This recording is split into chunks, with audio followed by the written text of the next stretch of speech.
Oh, thank you. All right.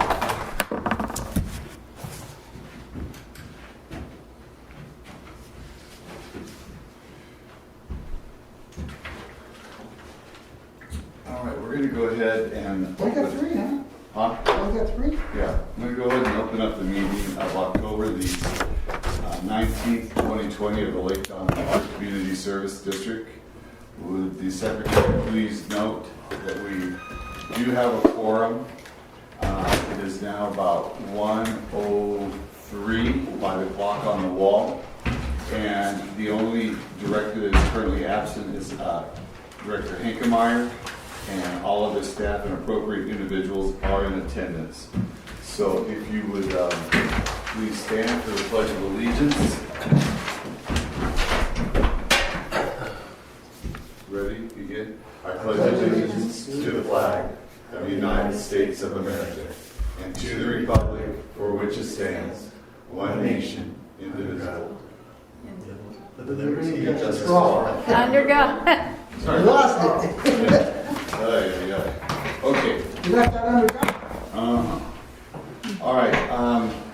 Before we get started, Cindy put a little piece of paper on your in front of you, and that is pages 28 and 29. The way we printed out in our packet is kind of split, so I asked her to put it together so you could have the whole sheet on one piece of paper, so you have it, and that way it's easy to follow. So that's why you have it. So, okay? So we're going to go ahead and call the meeting to order. If you did, would you please note there is no public, so we will forgo the public comment. No, we won't, because I have public comment. Okay, go get in the public. Can I do it from here? Because there is no place. Okay, if you're a public, go ahead. Is that my phone?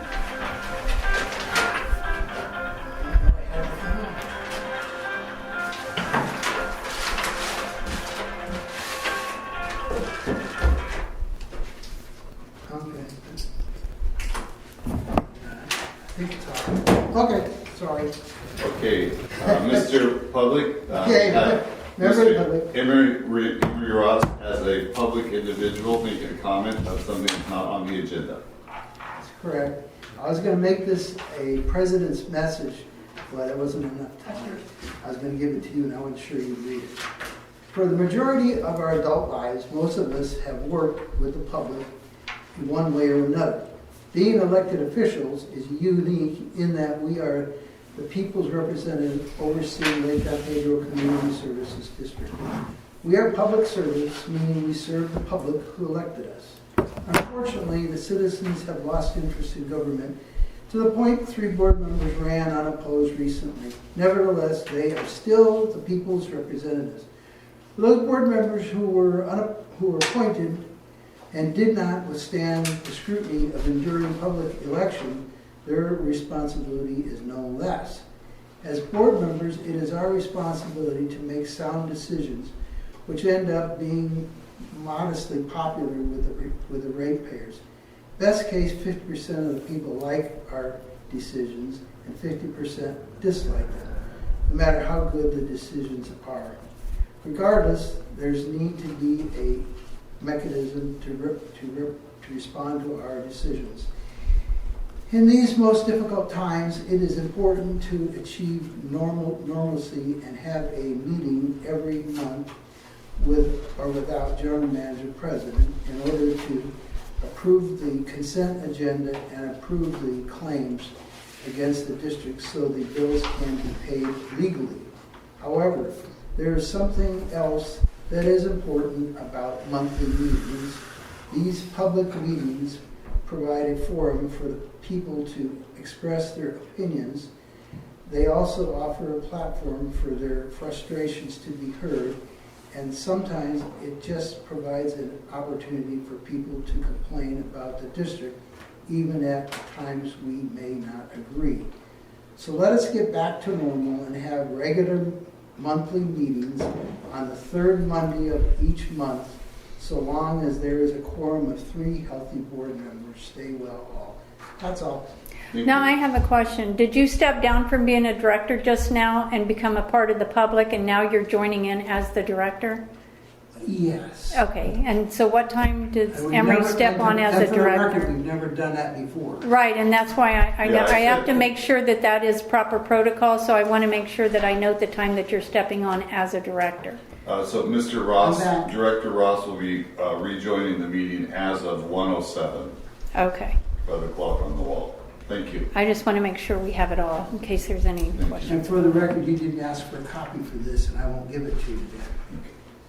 You don't want a copy? Usually you do. Well, I put down here on my notes, usually when someone reads a Yeah. public comment, see attached instead of typing all of that, so, yeah. You got it. So I'll get a copy of it before you leave. Thank you. Thanks. The only thing I can report out this month is, I suggested along and confirmed with Patrick about September's meeting. There wasn't anything pressed on the agenda. I respect your position as far as having it on a monthly basis. I think that I will say, we talked about it. Do we have enough? Yeah, you can come in here and review the bills or whatever, but there wasn't anything of an emergency or dire situation. That's why I supported not having last month's meeting. But I think that, we respectfully have them on a monthly basis and go forward. So no problem. I was just trying to be respectful. I would like, I had surgery 3 days prior. I didn't think I was going to be in any condition to be here. I didn't know that board meetings continue on without the president's agenda, without the general manager's agenda. If the general manager's not here. So I didn't know if I wasn't going to be able to produce an agenda for you guys to approve or disapprove. I don't know what the point of having a meeting was. So unfortunately, due to the extensions with COVID, my surgery had been delayed numerous times, and that's when I was able to have the surgery. And I was back at work within a week and a half of having the surgery on the grounds. But yeah, I thought that it was a good time to forego a meeting since we had nothing to vote on. So that was Well, my you guys goal. have the bills. And also, just to add to that, sorry, I didn't mean to interrupt you. Go ahead. Also, to add up, you also had a director that couldn't make it, and I was also Yes. not available. Well, if you weren't available, then it'd be impossible. Well, there were 3 of us that were not available that hold key positions. We gotta have a board secretary. Yeah. At first I heard of that. Right, well, that's because I don't put my personal stuff out. No, I'm just saying, I thought it was just because we didn't have. And I shouldn't have to. I saw your picture of your foot, it was horrible. You definitely would not be in here. No, it's good now. I mean, your ankle. Yeah. It was bad.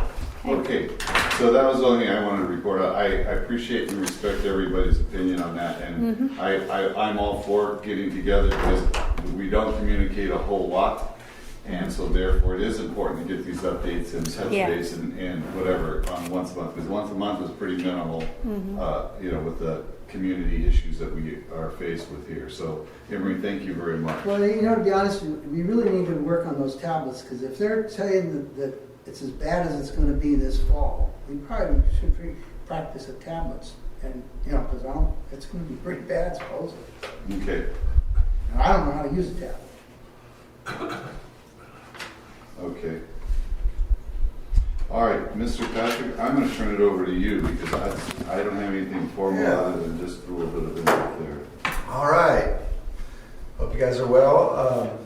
My manager's report is my manager's report. I want to talk about what's going on right now down at intake. Can just I noticed that intake is not in your report. Can we hold that off till the end? Yes. If you don't mind. Absolutely. Dan might be here. Okay. Absolutely. And that was one of his main concerns. So Absolutely. If we could hold that off, I'd appreciate it. Thank you. Sounds good. Yeah, let's just go through what you have and then Yeah. we'll hold that off till the very, very end in respect for him. I'm going to be brief. We and can just- always come back to it. Yeah. When it comes. I'm going to hit each area, kind of just bring up the new things that have happened. Our water rate study, that's going to be on November's agenda for next month. NBS Government Financial is going to be here. They're going to set that. We've already been working with schedule to get them here to present the models in which they've come up with to the board. Okay. So next CEQA, Augustine and Associates they've completed all the field work, and they're moving forward with writing the report to the state. That takes within 30 days to have all the reporting done. What triggered the need for us to have a CEQA? Our intake project. Okay. Right. Yeah. It has what CEQA stands for. It's the it's the Environmental impact yeah, studies. environmental. I was trying to figure out CEQA. Environmental quality. Yeah, so it's the California environmental, Okay, So, so I knew it had something, but I couldn't remember what the acronym was. Yeah. Okay. We were, as you'll see later on, working with another group, Self-Help Enterprises, to help us find money out there where we could help to do these large projects, which we'll never be able to do within the confines of our operating budget. So Self-Help Enterprises, there are a couple gals out of Visalia that I've been working with, and they're familiar with our engineer, and they're out looking through state revolving funds trying to find some money. Yes, sir. Enterprises, but then 5 words later, we called it an agency. Is this an official agency of the government, or is it No. a couple of ladies working on it? It's Self-Help Enterprise, sorry. Yeah, no, it's not. Right, but calling it an agency makes it a government entity pretty much. It's All right, 34. all right. I did not know that. That's all right, that's all right. I will cross out the In my agency. mind, it does at least. Okay. So what are they, private individuals or public agencies? I guess you could maybe help us out and say, is this Self-Help Enterprises?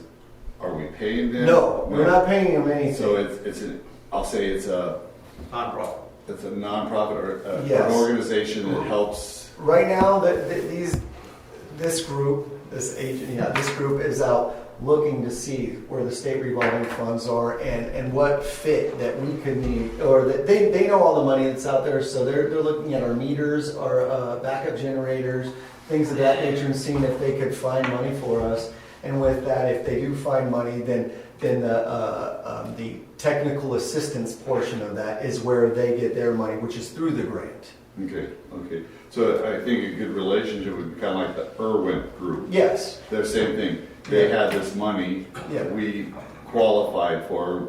In that situation, we kind of went to them versus them coming to us. This is another avenue that says, okay, Yes. we can funnel this funding stream And- to you. And the Irwin Group actually gave me the contacts to Self-Help Enterprises, and they're working with them too, because it's just another group of people out trying to find stuff for the district. You know, they know that right now state revolving fund is where all the money is, and they know, hey, that's something that would fit.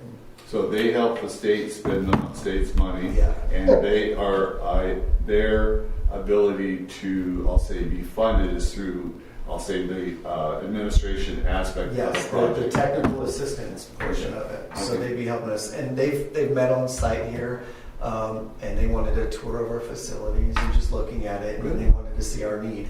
So it's just introductory, just speaking to them, telling them our main goals and what we want to do, and they're out seeing if they can find something for us.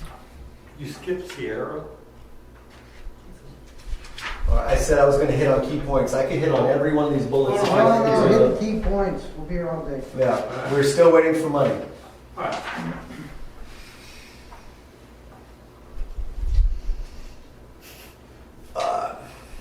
Projects within the district. I brought this. This is our new flushing head. Since I came to the district, I've heard a lot of concerns about dead end mains, not flushing hydrants, and water quality, especially in the past. Some of the public comment isn't here anymore. These are, just to put a picture to what we're doing, these are the new flushing heads. So you guys approved our flushing program and valve turning program a few months ago, and with that, we began it. So staff has went out and they've identified 48 dead end mains within the system. So water just sits there, water quality could be poor, this and that. So we've already done one. It's on Coronado and Lazo. So they found a dead end main. They cut into the main and they put an end cap on. They extend up. And this is the flushing head. So this is installed below the grade of the ground. So say this is the asphalt, this would be about right here. With that, we put a little G5 concrete traffic rated box over the top of it.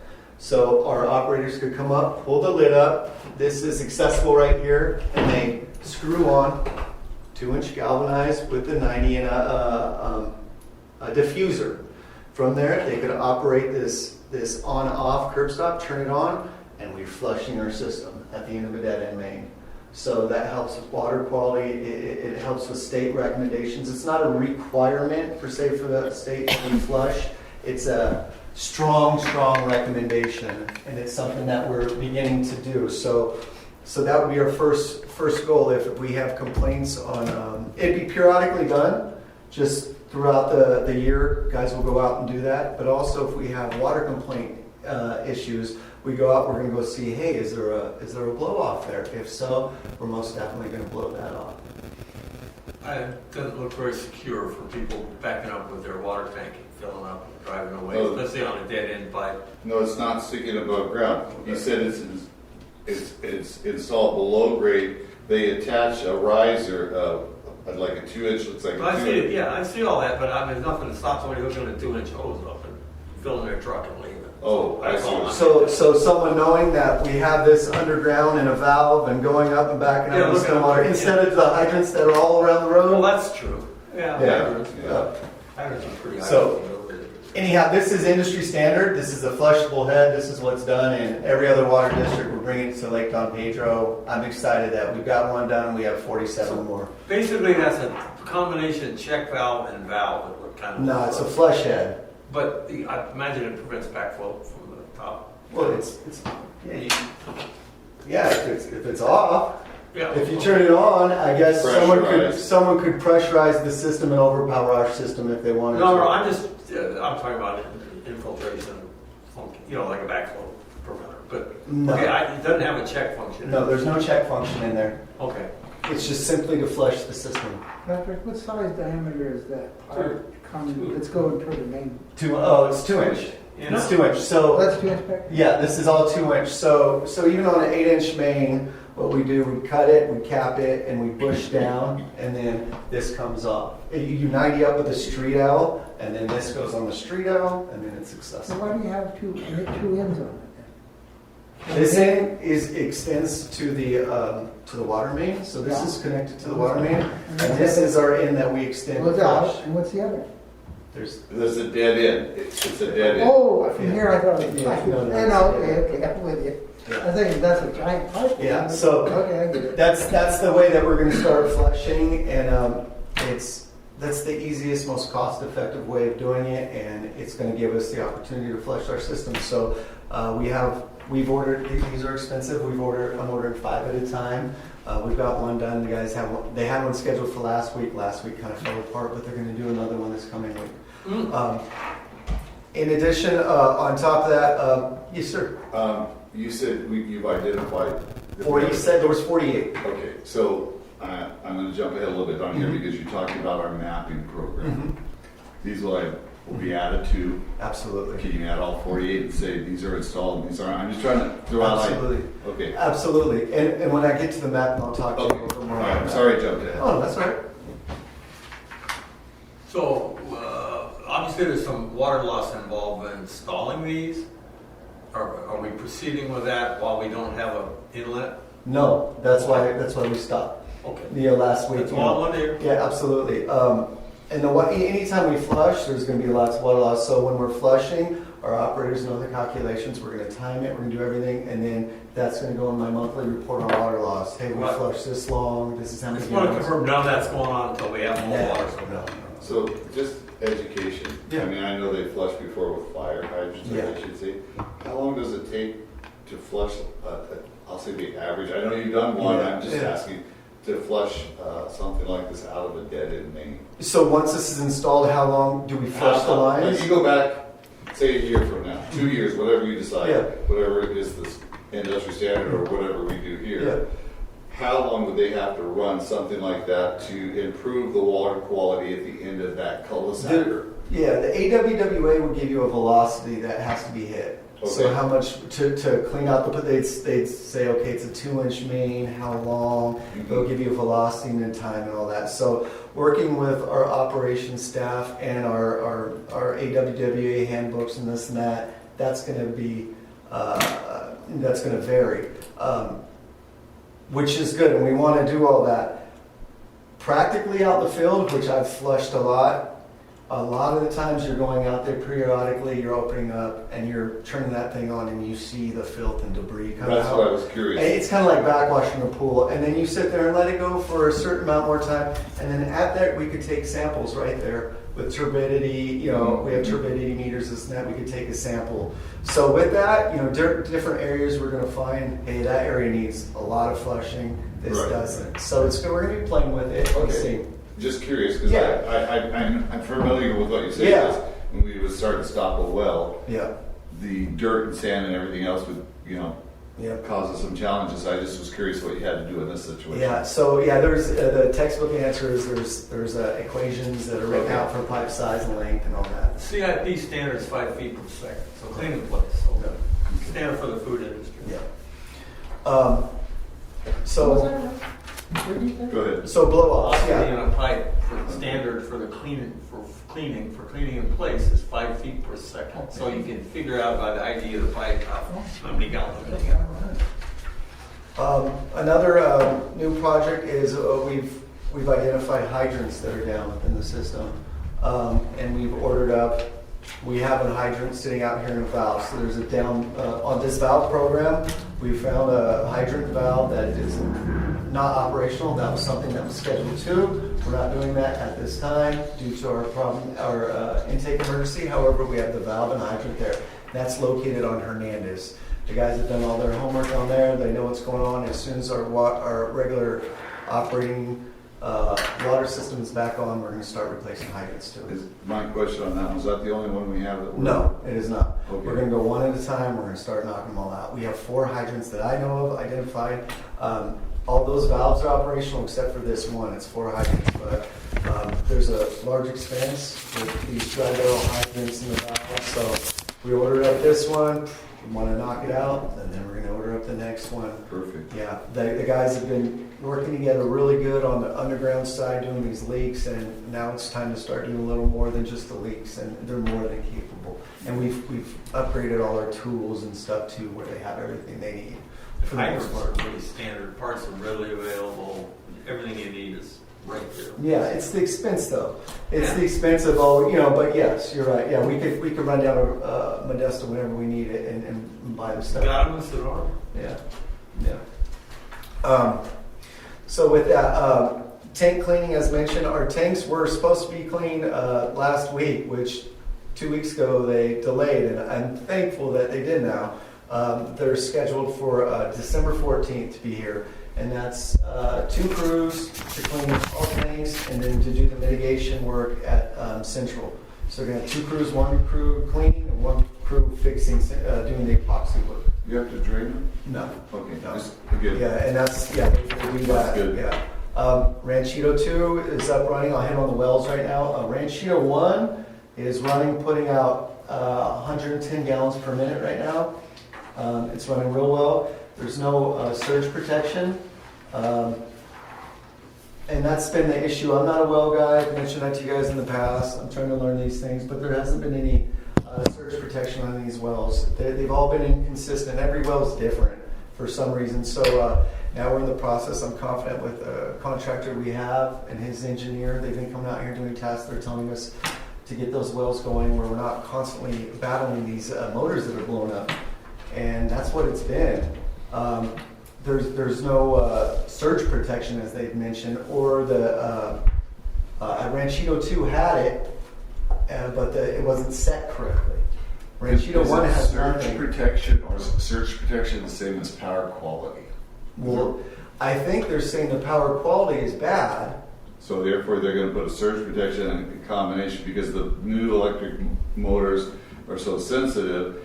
The electrical grid's within its bandwidth, but this motor is sensitive, therefore operating high and low or whatever, it's not, okay. I just want to make sure I follow Yeah. that. So this Ranchito 2, since I've been here, started up that, when I got here, started up the well, and the pump was, the motor was burnt out. We replaced it, burned out again. You know, so this is on now they're on the third motor, but they've made adjustments to the surge protection that is on that well. Ranchito 1 has none. So we went to fire that up, and it ran, when the well was completed, Nurse completed it, we ran the well, and we have to work with the state on getting the test results for the wells and doing all that. It ran.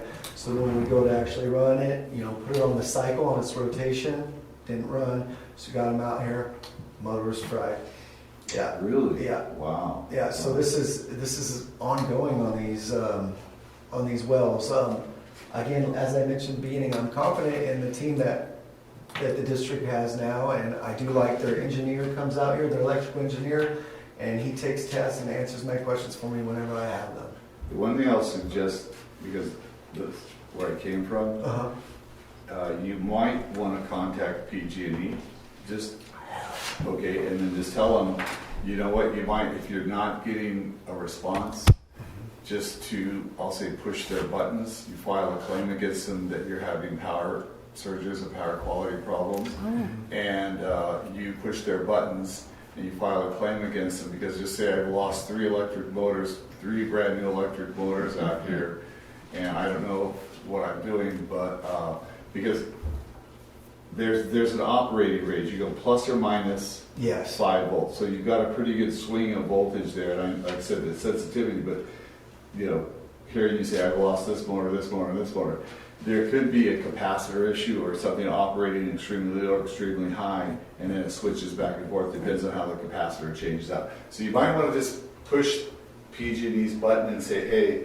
I've contacted you, now I've lost 2 more motors. I want to file a claim for reimbursement for these motors and labor and downtime and whatever. Just to see if you want to go to power quality, they will come out here and they will set something. We've done that down there at intake, yeah. You've done it or they've done it for you? We've called them, and we've got them out here where they've set up and they've monitored it, and then when that set intake, because the wells may be different, and when they come out and monitor it, they're hitting right where they should. Right. Yeah. They're pretty good, I'll tell you, Yeah. it's pretty good, but you never know Yeah. what's going on. So just This great suggestion. Our Victoria Whitfield was our representative, and she no longer is. And she sent me to the new representative, Dana Cooper, who is, because I've done what you've asked. I've sent more than one email talking about claims, and I've had a hard time getting a hold of someone, but I do now have our new representative. And I would probably go directly to a district manager or a operations supervisor, because the representative you're probably talking with is on the customer service side, deals with billing issues, energy efficiency, probably not very technical. Yeah. So just as, again, a suggestion. I don't know how PG&E is structured, but they're probably similar. Okay. Thank you. The pumps are 3-phase? They'll probably be 240 volt. They're going to be 240. Okay. So Ranchito 2, Halk was talking about they had his words, they had some funky step down from 3-phase, blah, blah, blah. I don't know what he's talking about. He wondered why that was the way Ranchito 2 was going. Comes over here and says the same thing at Ranchito 1, because how they started on Ranchito 2, now I'm working over here. So they're trying to figure out what's going on. I don't know. I have no clue what's going on with our electrical.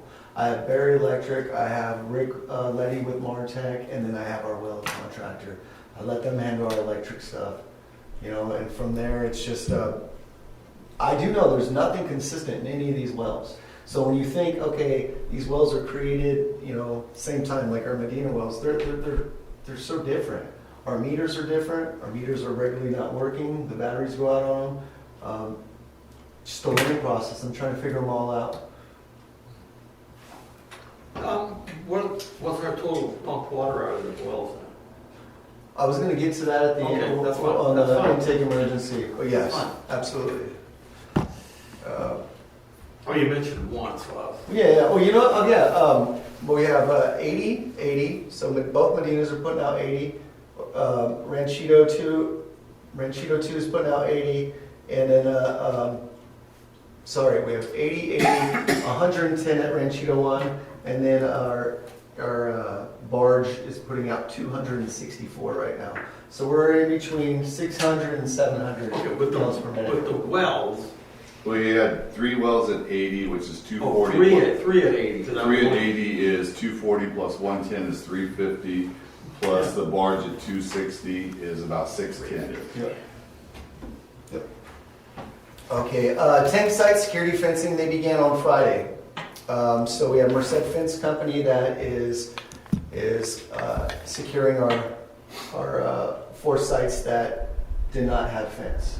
So I met with them Friday morning on just locations of posts. They had their guy out here drilling the holes for the posts, and that'll be good to get those secured. That's something the state was asking for, and insurance would like to see that too. That our tank sites will now be secured. So they didn't give me expected time of completion, but it's something that they're going to. What they've stated they want to knock out fairly quick, so they don't have to come up here anymore. Yeah. Do we have, I know, adding these fences, and I'll say you added one here, one there, and I'm just kind of, ad-libbing this. But do we have a specific lock and key program where if I came here and I worked for you for 3 months, I'm issued 3 keys, I get a key to the gate, a key to this. Do you have that? Do you have a thing in place for keys where they are checked out, the keys are numbered and stuff like that? Yes. Cindy was on that with me, even on my keys once I came. But yes, Okay, absolutely. Just you mentioned security. We put up a fence, but if any Tom, Dick, and Harry can get a key, then we're not. And with that, I just ordered. You see it in the bills that we spent hundreds of dollars on more locks. And with those, we got the same locks. An American Lock is the brand, and we got the same key. We have 2 different American locks within the district. And then the 20 more additional locks we got are within the same key code. Good deal. So it's all uniform. And those go on our tank sites, on our intake, our gates, and all that. Okay, good. Thank you. Okay.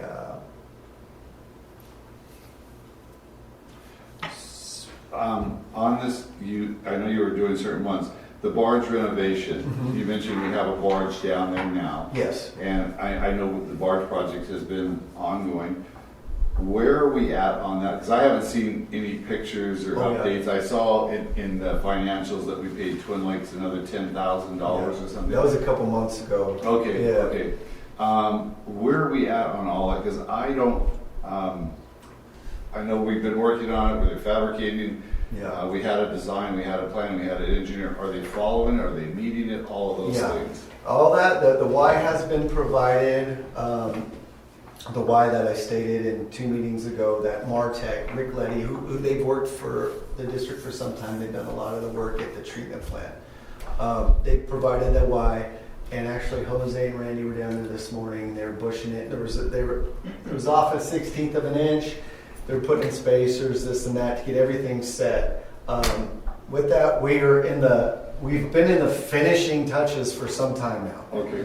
So I've spoke with Twin Lakes, especially the last 2 weeks or a week and a half. I've been speaking with Vic Moreno. He's the director of Twin Lakes. I've been speaking with him a lot, just because the expected time of completion for our barge was supposed to be October 1st. If they met that date, what we're dealing with down the intake wouldn't be such an issue. However, they backed that up with stating, if you guys have any issues, we will get you in the water. We'll take care of it. This past week with issues down the intake, they did that. They got an additional barge ready for us within 2 days, and they had a crew of 6 guys out there helping us do everything to get out on the water where we're able to pump. So we're very thankful for that. However, our barge, I asked at this time, or it was last week, that they pull all the resources from our barge and put it on, because they were doing both. And I said, hey, we need to get in the water, so pull everybody from our barge and put it onto our loaner barge so we could get in the water ASAP. With that, they know where we need to go right now. They know our barge hasn't been completed on time, and it's something we need. How are we doing budget-wise? We're over. How much? We're quite a bit over on the barge. I'd say we're $25,000 over on the barge. And within the proposal, there's contingencies for 20 to 30% increases on all materials and labor. And there's numerous items that on the original contract, they just were overlooked. So change orders do pop up in any project, but there was all kinds of things that have been popping up left and right. One more that came up, speaking with Twin Lakes, they were mentioning that we need to come up with a more secure way to anchor the barge, that in the past we tied off a T-post onto the bank. Now they're talking about 2 5,000-pound anchors. Wow. Yeah, so that'll just pull it right in the water. well, that would, that in itself I could see as being a major expense. We're talking, They're saying this? yes. Okay, who engineered the barge for us? Blackwater has done some of the engineering. So I would say rather, okay, I know they're Twin Lakes. It didn't start with Blackwater. It started with Kennedy and Jinx. Okay, They were the engineering contractor. We don't even have a relationship with them anymore. Right. I haven't spoken with them. I've tried to more than once. Blackwater is our engineer at this time. They don't have- 5,000-pound anchor seems awfully big and heavy for that thing. Yeah, and I It's like a pickup, isn't it, 5,000 pounds? so this was something mentioned to me in passing when I met with Twin Lakes last Thursday or Friday. That was something that they're worried about, just the way that it was anchored, that had been anchored in the past. So there are additional expenses, and they're not done. So I need to work with them and hold off final payment until we agree upon everything that has been done, change orders, and we have to look over the contract and come together. And I'm going to work with Vic and Todd runs the boat yard on that. Yeah, I would be very leery, and I'm just thinking, because I know how, my boat is as big as the barge or heavy or Yeah. whatever, but, I mean, I use a 10 or 15-pound anchor, Yeah. But I know we're talking apples and oranges, but Yeah. 5,000 pounds. Oh, yeah, and it's something that was just mentioned in passing, and I just saw expenses flying up right away, but it's not that I would go out and buy just off Right. word anyways. Yeah. Something I need to look into more, but for the most part, the barge is honestly done. It's doing all the little things, Yeah. all the little things. So. Because I remember what we originally talked about budget, I thought we were around $60,000. The budget was not to exceed $60,000. So we're almost 50% over budget theoretically for Yes. 25, wow. Yes. And there was no completion date on I the know contract. Yeah, it's a sloppy contract. It's hard to. It was, we were back between a rock and a hard spot. Yeah, yeah. That or taking all the way to like Sacramento, the Delta or whatever. And Yeah, it's a niche little field, and having it done and we've So we're doing the best to work with them, and I speak to them multiple times a week. Okay. When this thing started out, Mhm. they were doing it. Then all of a sudden, MID said, we don't want any part of it, product liability. Then we're trying to get somebody else. Then all of a sudden, they're back in the picture. That's why this thing's taken so long. And they had a part in this by starting to do it, then not want to do it. Then back doing it again. I'd love to know why they didn't want the liability, and all of a sudden they do want the liability. What's that about? That's before my time. I I haven't know it's heard got it. Yeah, well, I'm just saying. I almost don't. before mine, but it's ridiculous. It's been going on forever. How about you should? Why did you guys change your mind? Here you go. Okay. Yeah, I don't think you're in a position to really address that because that was all, I'll say, before Pat EP. So, Yeah. if Secretary, please help, Director Hankermine is here, 141. Dan, just to give you an update, we are just kind of walking through Patrick's report, and he was going to give us an update on the intake, and we held that off till you got here. Good, great. So, Thank you. We'll get that at the conclusion of his report when he's finished, so, yeah. Okay, go ahead, Patrick. All right.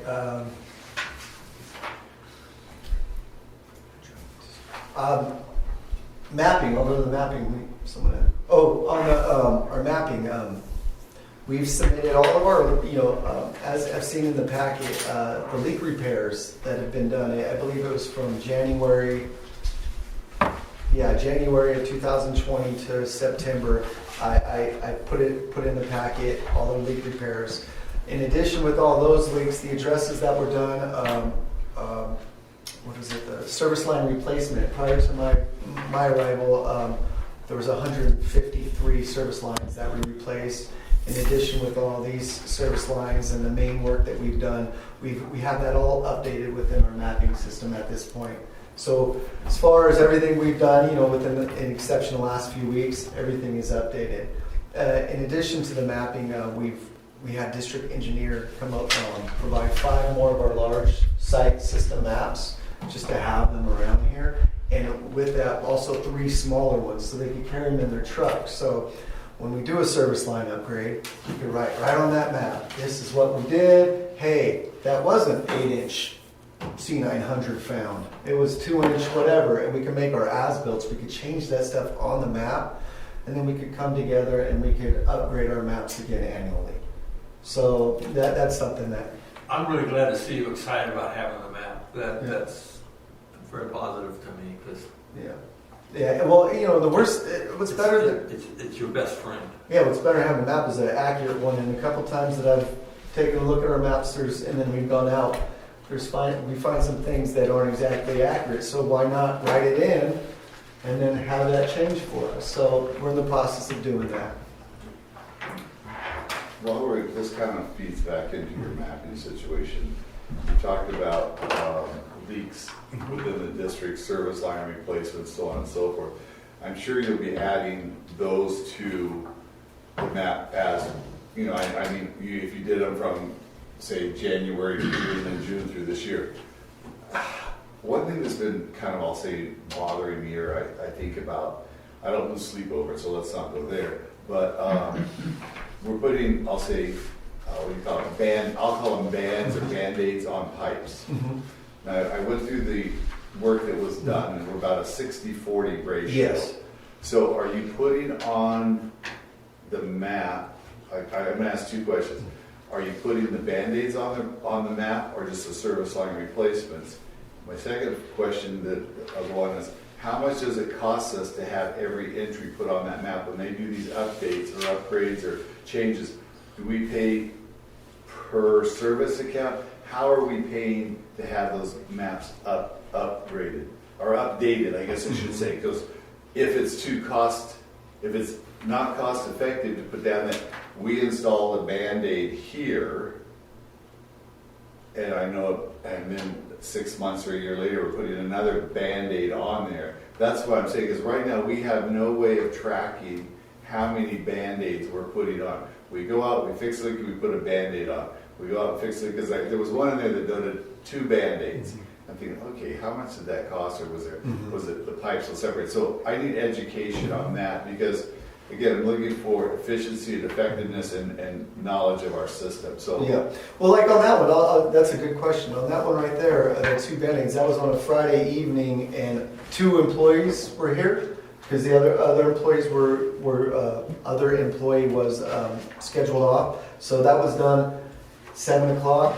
We're going to throw these 2 things on here to save the district money, get the water stopped, and go home. Okay. So things like that. With that map, we've already gone back. So there was one area they threw a band on it maybe a month ago, and then within 2 weeks they went back on regular time. It was a Thursday. No samples, no nothing, and they replaced that service line when it was an emergency. Right. So that's our goal. Our goal is not to start banding things. Okay. Our goal is like if we have, and a lot of time there was like I'd say 5 weeks ago, I bet you there was 5 or 6 service line leaks that week. We had the transmission main leak, and these guys got the water fixed or water stopped leaking. All of them, just our little staff. You know, and there was 2 service lines upgraded. There was 3 Band-Aids put on that week, and the main fixed, transmission main. You know, so we kept us, you know, in water. We got those leaks stopped, and then we write those down on our list, and we go back with those.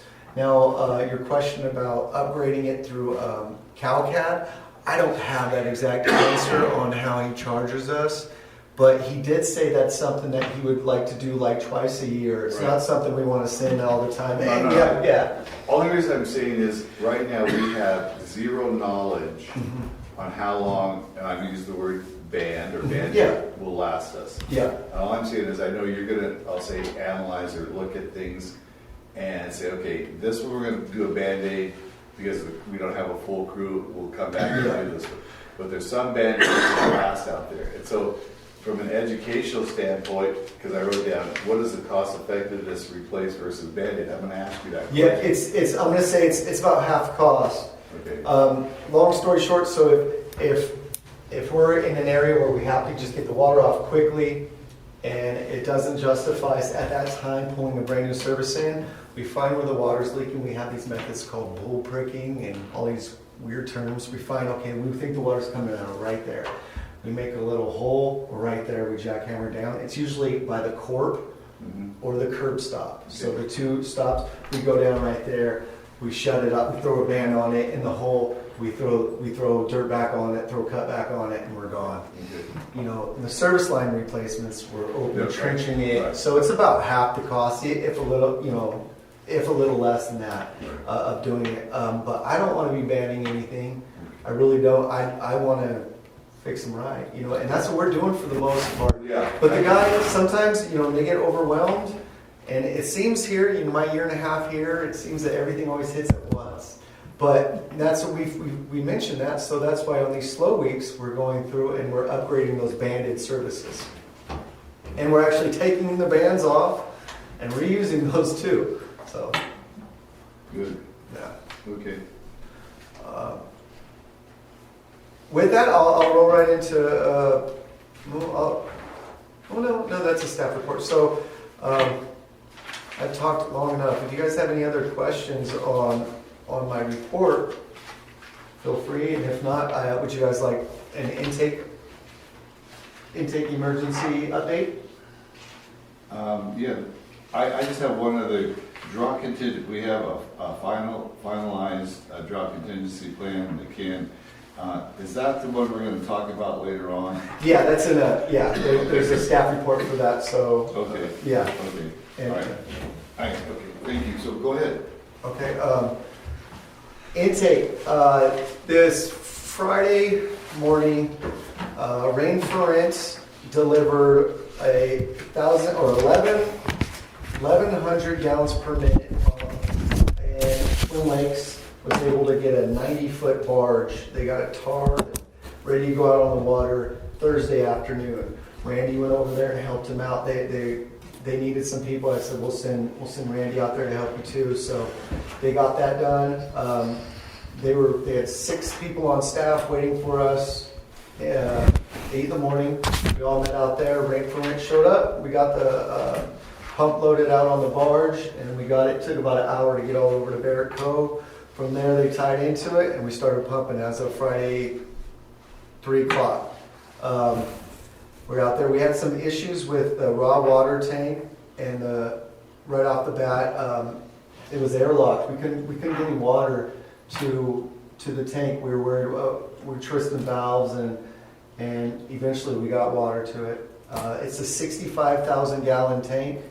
And we're averaging, that pump's putting out, say, 1,100 gallons per minute pump, and right now it's putting out, because of the head loss, 264 gallons per minute. It was probably not designed for the head. Yeah, it's not designed for that, but you know, Rain for Rent knew what they were up against, and I said we need whatever we can. So I'm working with them right now, due to the fact it's not putting out nearly what we thought it was going to.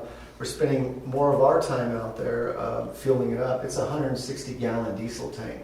So with that, there's some expenses incurred in me going and buying tanks to hold diesel in. To get an outfit out here to fill that thing up, if we could even find them, is an outrageous amount of money. So I went to, Friday night, I went to, what's it called? Tractor Supply, and I got what they had at Kellogg Supply, and I went to Tractor Supply, and we got 3 tanks. So we could transfer more diesel, and we got some pumps. So we could do it. What was that? How many gallon tanks? Just 50-gallon tanks. Because we're worried about how the size of them fitting them in our little boat, but we got pumps too. So it looks like every 24 hours they're using about 100 gallons of diesel for that pump. So with that, once this meeting's done, I'm speaking with our representative for Rainfall Rent because I'm not happy with the pump. We can't pull that pump off and bring a new one out here and reload it. It's too much of a hassle now that we're back in water. But I'm going to talk with them about if they have resources, if they have staffing that could help us go out there and fill up our pump for us, since we're not really getting what we paid for exactly. They've been very helpful. So anyhow, that's a good problem to have right now. We're meeting the demand. Long story short, with the 264 gallons per minute that's putting out, in addition with our 350 gallons per minute our wells are putting out, we're meeting the demand right now. So our tank level are a little low just because the initial few days where we were down, and we're trying to kind of playing catch up right now. But our treatment plant's running, and we're making water. So that's the good thing. We're making water, and as long as we keep fueling that in that pump, everything's good right now. So what we're doing, we're filling up that tank, 65,000 gallon raw water tank, and then they're sending it to the treatment plant, and then they're cleaning the water, and they're sending it to Central, and then from there they're leapfrogging water around. We had an issue Friday night, about 6 o'clock, we had an issue with, we were all excited about getting water, and then we had an issue with our SCADA. So we couldn't do anything automated. So we couldn't move that water around through our SCADA. We had to manually do it. So we had extra staffing out there this weekend, especially Friday night, myself included. But we were full staffed in operations, getting that taken care of. We had an Aquaseer come out, our SCADA contractor, and they bypassed that. And now everything's talking to each other and everything's working properly. So right now, what I can say is that we're back in water and we're somewhat good for the time being. Our well contractor, Hauk Systems, they tracked down a motor in Arizona. They're going to have it here on Wednesday, in Modesto on Wednesday, so that's good. So this is just for a motor. They stated that our pump that was previously pooled is fine. However, I followed that up. I'm waiting for a response. I want to see some tests. I want to see something that says it's fine, other than just them saying it's fine. Because I want something to provide to you guys to cover us. But they found a 250 horsepower unit, which is a little larger, but it fits the Pluger motor. The frame size on the Pluger motor was larger than the standard 200 horsepower. 250 horsepower is a smaller, a little extra cost, but it will run a lot easier and should last longer. So with that, I'm waiting to see, and they stated we will be using the existing pump, which appears to be in good condition. So I want something with their electrical contractor or their electrical engineer. I want some tests ran. I want something saying other than it appears to be. Go ahead, Russ. The original pump, you mean the one that's been out of the water for a while? Or Yes. the last one that died? The original pump that's been out of the water. Okay. So right that now- pump itself is in good mechanical condition, it just had an electrical motor issue. Yes, and that's what they're saying. I want that. I want more than just a verbal on that. From them. I want whatever tests can be ran. I want that. That's more a matter of clearances. Well, whatever they have. So are you putting the new motor, this is where I'm confused, are you putting the new electric motor on the pump that has been down for 10 years? Yes. I'm going to tell you up front, they're not going to be able to tell you anything about the pump. I'm going to tell you up front. There's no way they Well, can, hold on. Yeah. There's no way that they can test it. They can't tell if it's seized up unless they've spun it. They're not gonna be able to tell you if it's worn or anything because you have no tests. The only way that you would have known anything is if you would have had pump tests on those periodically to test the efficiency. And if it's So, changed. Yeah, so you're not, if you get something that pump is fine, it should be fine, I'm gonna be shocked. Because there's no way to do any testing. I guess my question is, what kind of testing are you asking them to give you? I'm not a, That's why I'm telling you. yeah, Because I tested pumps for 30 years. Yeah. Wire-to-water tests. Yes. Now, you're sitting out there, that thing has been sitting in the water for 10 years and it hasn't spun. It hasn't spun. I mean, it hasn't turned, it hasn't done anything. So it is sit there, and now it's going to be gunked up, the pipe's going to be gunked up, a lot of cleaning, blah, blah, blah. That's Yeah.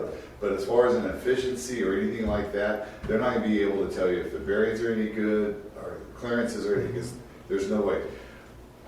Why, I guess my question is, what was the thought about putting it, why didn't we put the motor back on the one that we know spun and run and all of that stuff? well, that one's down too. I know it's down, but we know the pump would work. That was my The pump question. Well, so the only reason is that's more than, but then it takes them to pull that out. So now the second one, it's not pulled out. It's sitting down at the bottom. So that's another 4 or 5 days of work just to pull that thing out. So we pulled out the one that went bad, correct? Or Yes. did you pull out the one? We pulled out the one that went bad months ago, and now we have a pump and motor still at Barrett Cove that is not operational. So if we wanted to, So for my P brain, let's call it pump A and pump B. Yeah. Pump B has been working till recently. okay, Okay. Pump A quit working 10 years ago. Mm-hmm. Okay. You pulled pump A out. Okay. Now I understand. And the shore is covered with pipe and electric Okay. cable and Okay, it's so all back. so you pull pump A out and you pull the motor and the pump out. yes, Okay, the only way you're gonna get any knowledge of that pump is to send it to a pump manufacturer like Flowway or something to have them, I'll say, inspect it. and yeah, and I'm waiting to hear. So my response to them was, what tests can be ran and what kind of warranty is going to be Okay, go along now with I this? follow you. Because they're trying to get us back in water as soon as No, I possible. follow you. Yeah, but I the first thing I said was warranty and testing on that. Okay, see, what I thought where you were taking me is that you pulled pump B out that just recently No. failed. And, okay, now I understand where you're going. Yeah, so the quickest way to get into water in a perfect world would be, that pump, they check it out, and I understand what you're saying, and everything's good, and we slap the new motor on it, and we put it right back in, and then we're back into water a lot quicker. Then what I would do if I was Patrick is I would get on the phone after this meeting and call Flowway pumps or some pumps down in Fresno and say, here's where I'm at, what can you do or what do you suggest? And because they can maybe test the pump, look at it, can I sit it down there, what can I do? But I mean, we're in a crisis situation. But there's a pump dealership in Fresno Yeah. that may be able to help you. That's who Tom Weimer. He's referencing all my emails. He's referencing Flow Okay, so Fresno. then you're on track. Okay, because Yeah. you take me down a path I wasn't sure where you were going, Yeah. and I'm not trying to second guess you. No, I got you. I'm just Yeah. trying to make sure I understand. Yeah, the last thing we want to do is stick something into that like that's not going Right. to get us where we want to be. Right. Okay. Good job. Yeah. So that's where we're sitting. So right now it's looking as though all that everything works out there. We have a pump motor in Modesto by Wednesday, and we could get this thing resolved fairly quickly and get it slapped in. And that pump A that was pulled and the casing and everything, we could just slap that thing right back. Follow you. Yeah, Okay. and with that, they're going to upgrade the panels as well. That was my next- That was upgrade my the next panels. question. And the check valve also. Well, the check valve, the check valve we're going to upgrade. You guys approved the check valve Yes. to be paid for a few months back, Yes. and yes, Yeah, that's something that we're working with Martech on. They're providing the spool. He's not going to make the final weld on the spool length until the pump is installed and everything. But yes, we met down there on Friday, all the guys, and we're going to install. The four of us are actually going to install that check valve. Question. Barge pumps versus the submerged pumps. What's the variation in size and horsepower and flow capacity? What was that? Barge pumps versus the shore pumps. So, okay, like when we put our barge back in the water, How big are those pumps? how much water, how much water will they produce with what size horsepower versus the existing, you already know it's a 250 horsepower. 200 now, but Is it 200 or 250? It's 200 right now. And it's going to a 250. It's going to a 250. So what is the delta, or does the Yeah. barge pump 500 gallons a minute, and the normal intake pump 1,000? I think in horsepower, so on and so forth. Oh, I don't have those numbers with me. I don't have all those answers for me right now. my pea brain tells me that we were told we had 2 good barge pumps, and can one of them be used on the interim? You just kind of going, wait a minute, we got these pumps and they're Well, supposed to be ready there's to go. an issue there because our barge probably has an electrical panel where they can wire electrical conduit to it, where the barge they're loading doesn't have any of those things to it. That's not where I was going. Okay, where are we going? I was thinking, can a barge pump function as a lake pump, but as the shore pump? What do you mean as a short pump? So you want us to stick the barge pump down? I'm just curious if that works. You know, I mean, you're both 480 volt, so you got same kind of. Doesn't matter. So then taking it off the barge and sticking it down the hole. Each time, No, Yeah. it won't work. It'll be Yeah. a different design. that and it's to have the pump pulled was roughly $20,000. Okay, but we got one out. But Yeah, yeah, so, sir. just thinking of options. Trying to remember A and B, but B is the one that's been working that just recently broke, correct? Okay. We'll go with that concept. Yeah. A is one for 10 years hasn't worked, Mhm. correct? 10 years, nothing has been pushed down in there, right?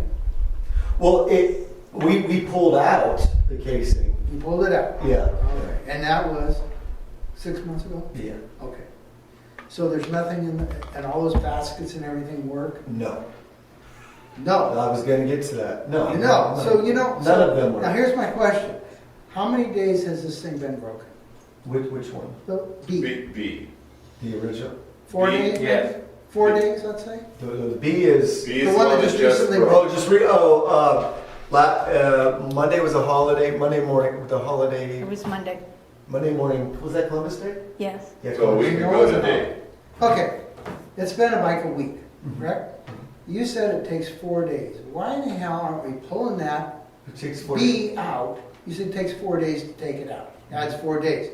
Jerk that thing out. We know that everything down that tube works, kinda. You get the new one, ram it back down B, and don't worry about A, but we'll work on A eventually, which is the 10-year-old one that hasn't ever worked, since I've been on this board at least.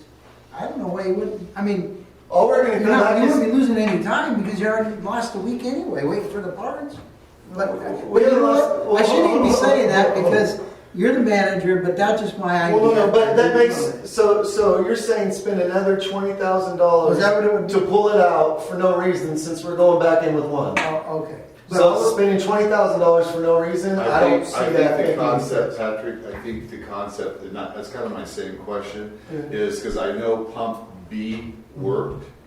I had concerns about pump A since it sat for so long. That's why I was asking, and because you said I want tests and I want, I'll say assurances that pump Yeah. A is going to work.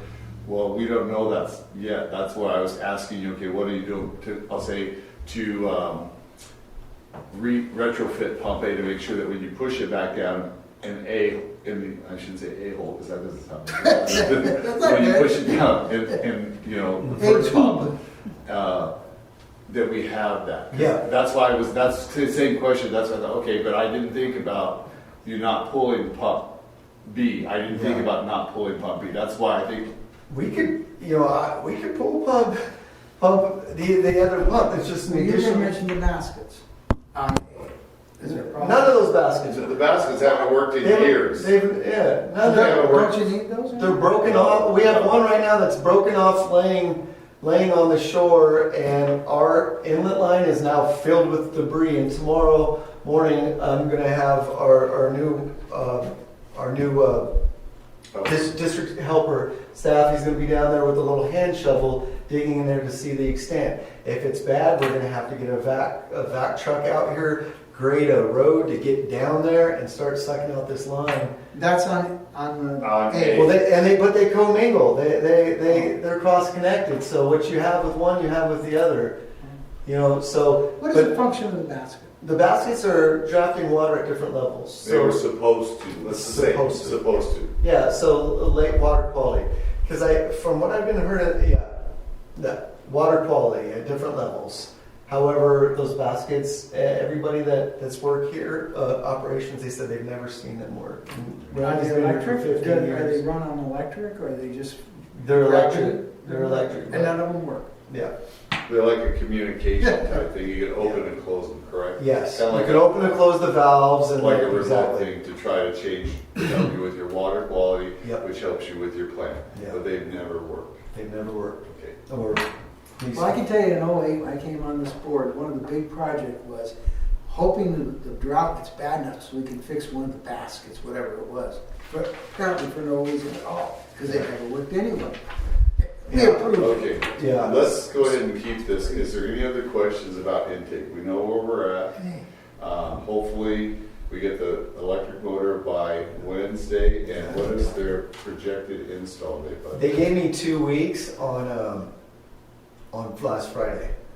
So we're another, say, 2 weeks out. Hopefully, we'll have it in and going on. Typically, this is their number one. You know, and again, why I chose to work with Hauk on the intake originally, just pulling it. First off, they were the lowest estimate, and they showed much more interest in working out here. Tom Weimer Sr. His father installed those pumps. Okay. And he was out here for that in 1970. And now I'm working with Tom Weimer Jr. And we call them, they're out here. And they've really showed a lot of interest. And they want to be part of this project. And I'm confident in them from what I know. But these are definitely great questions to bring to I would our just attention. go back and say, this pump hasn't been operational. Dealing with pumps, I'll be surprised if Halp will say, oh yeah, this is going to run. Wait, this only ran for 35 years. You got another 15 years on it. If they say that, I'll buy you dinner, buy you drink. But I think you just need to go back and say, how are you going to check this pump from, I'll say, a reliability or condition? I'm not a pump guy, and just say you have a pump guy that's tested, but. I already said all that. And I'm waiting for the response. I did say that. I said I'm going to be answering questions with the pump guys, and I need these, and I still haven't received it. So Okay. I'm waiting for those answers. Okay, good. Just an FYI, I had some experience with Hauk years ago. I know that they were Grundfus, Jacuzzi, Burks, maybe a few other. Berkeley? No, Burks. Burks is turbines. But I know that I had confidence in everything they did, getting me parts and supporting me, and so I'm really confident in what their capability. They have the ability to shop rebuild pumps and pull them and install them. I've been in the business 50 years. I'm pretty confident. I just don't want you to be. Oh, I understand. I just want to try to protect us. Absolutely. Make sure you're getting what you want. Absolutely. So, Yeah. So you're expecting this to be up in 2 weeks? no, he's not expecting. He's hoping. Well, they're the timeline. Difference. I know there's a difference, but that's why we were hoping to have the barge at the beginning of the year. So. Yeah. So right now we're in water, and our timeline, the timeline they gave me was within 2 weeks that they should have a pump, a motor to install and get And it. as far as we know, we have water for that whole time. What do you mean by that? In other words, we have a barge bringing water up to the tank. And our wells are So producing. we don't think we're going to be short water. We're going to be. And No. okay. Hold on, Russ. Hold on. I couldn't read your water production report. Tell me how many acre feet that we used for this water audit, because I couldn't read this. Can you read this? That was like 76 acre feet. Okay, so I did some rough calculations. We're producing almost 2.9 acre feet per day. So let's just round it up, give me an advantage. 30 days, we're gonna have 90 acre feet. So we're gonna be climbing on our production or our storage capacity. We're using, we got about say 15 to 17% variance that we can hope we have no leaks or no major problems, but as long as they can keep up this production, we'll be better. We'll be okay. We'll be okay. Now, if we get a major leak, that could hurt us substantially. If the weather cools down, that will help us substantially. Yes. So I kind of did those numbers to say, okay. And looking at past demand within the district, I was going to say past practices, demand within the district, October is the month that it starts to typically go down, as you guys know, because it starts to cool off. So, Right. Although this year it hasn't. it hasn't. How many acre feet are we selling?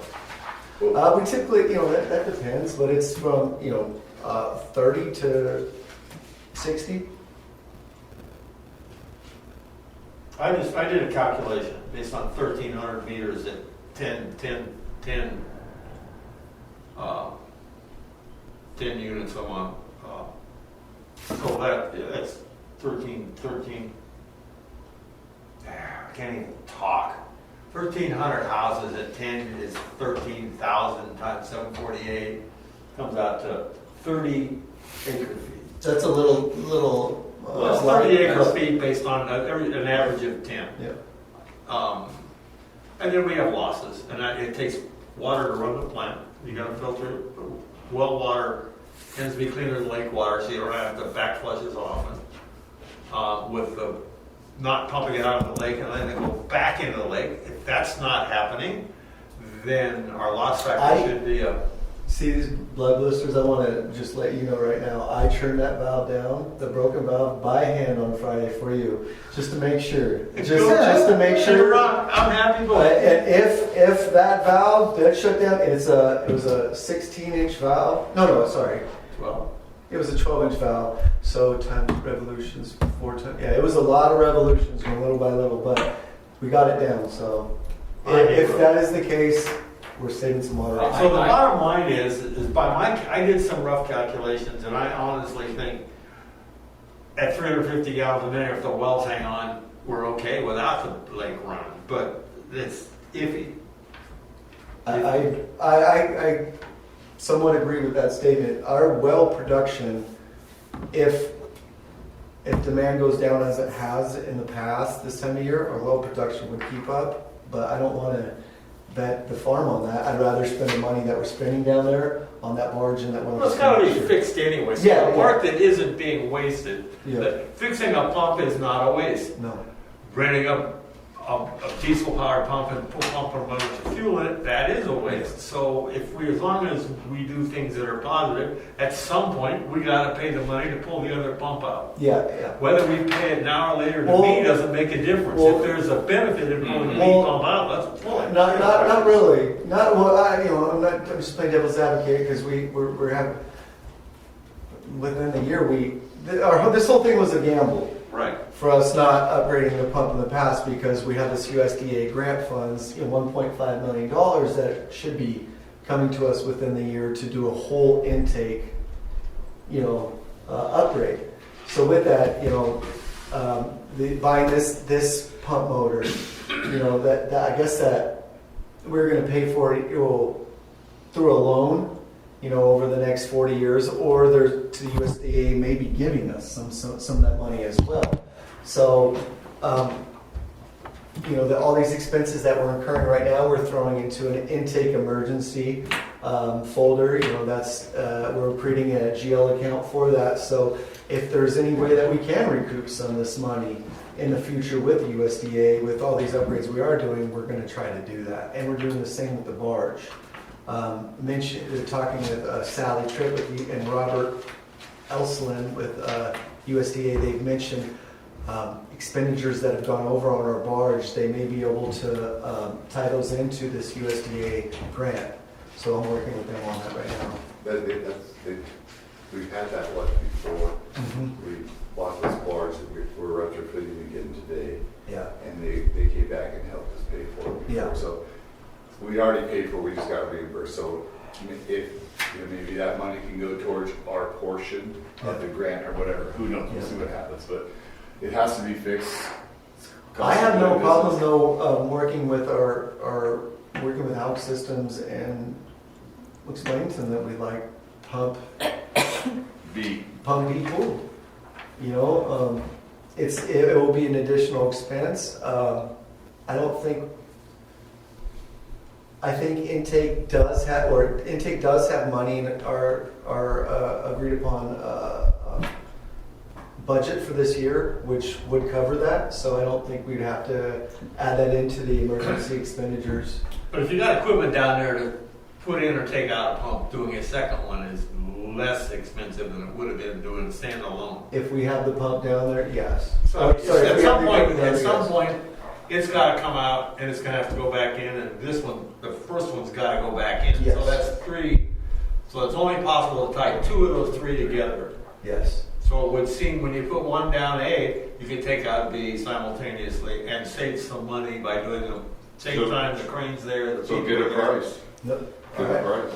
Just, my brand new pen doesn't work. Well, I think there's one up by I Amherst. used pencil that probably works. Here's a district pen right here. Guarantee it'll work. This one, I just No guarantee that's gonna work. So, This works. that's a good option. Go ahead and have them pull it, say, okay, instead of 20,000, it's 15, we just say $5,000. Yeah. And as long as we're in with it, as long as it's within our budget, because the barge is gonna be over, we're gonna have to make sure our fiscal budget's okay somehow, so there'll have to be some juggling of funds moved or whatever, so, and like I say, it's gotta be done one way or the other, and then that way we're prepared and ready to go for putting B back in. And you also means, hey, this, I don't really like this electric cable, but that one's nicer. Let's use it on this.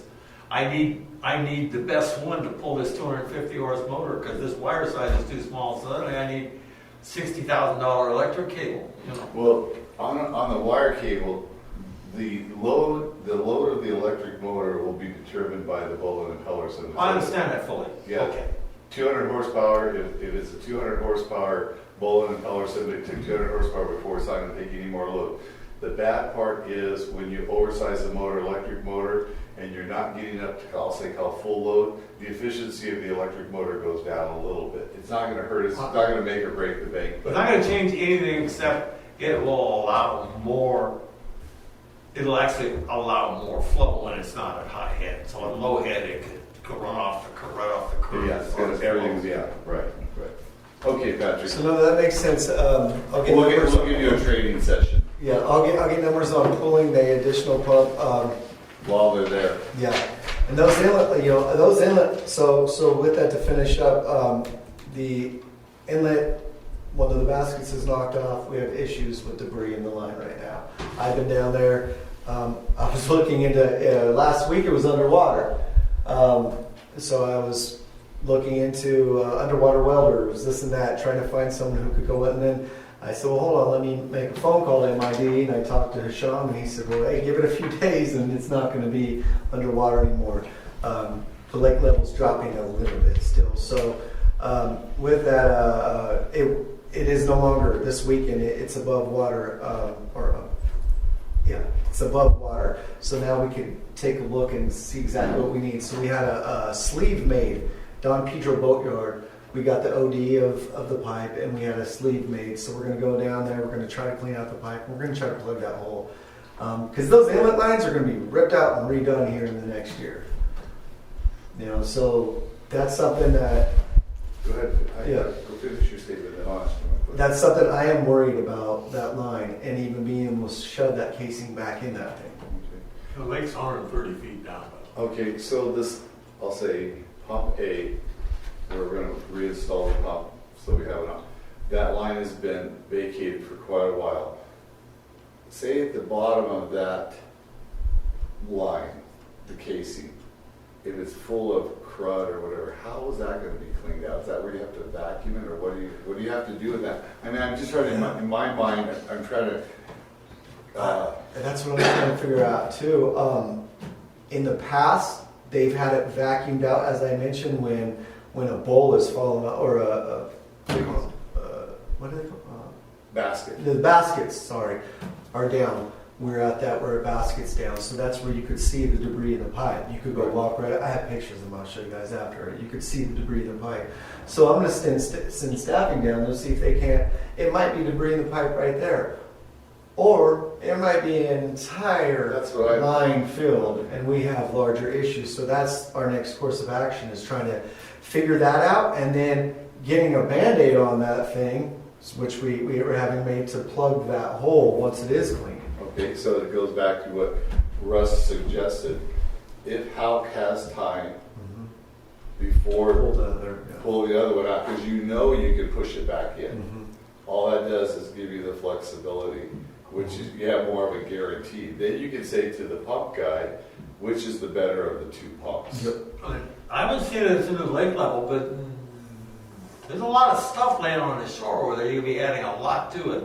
Well, I It may understand. not be unwise for us to take a drive after we close the meeting and take a look at this. Well, I'm saying, I'm agreeing with what you're saying. I'm just wire it. Yeah, what I'm saying though is, since he's not sure about the condition of pump A casing, then we know pump B casing is functional. So go ahead and get Halk to pull that out, and, That's what I said.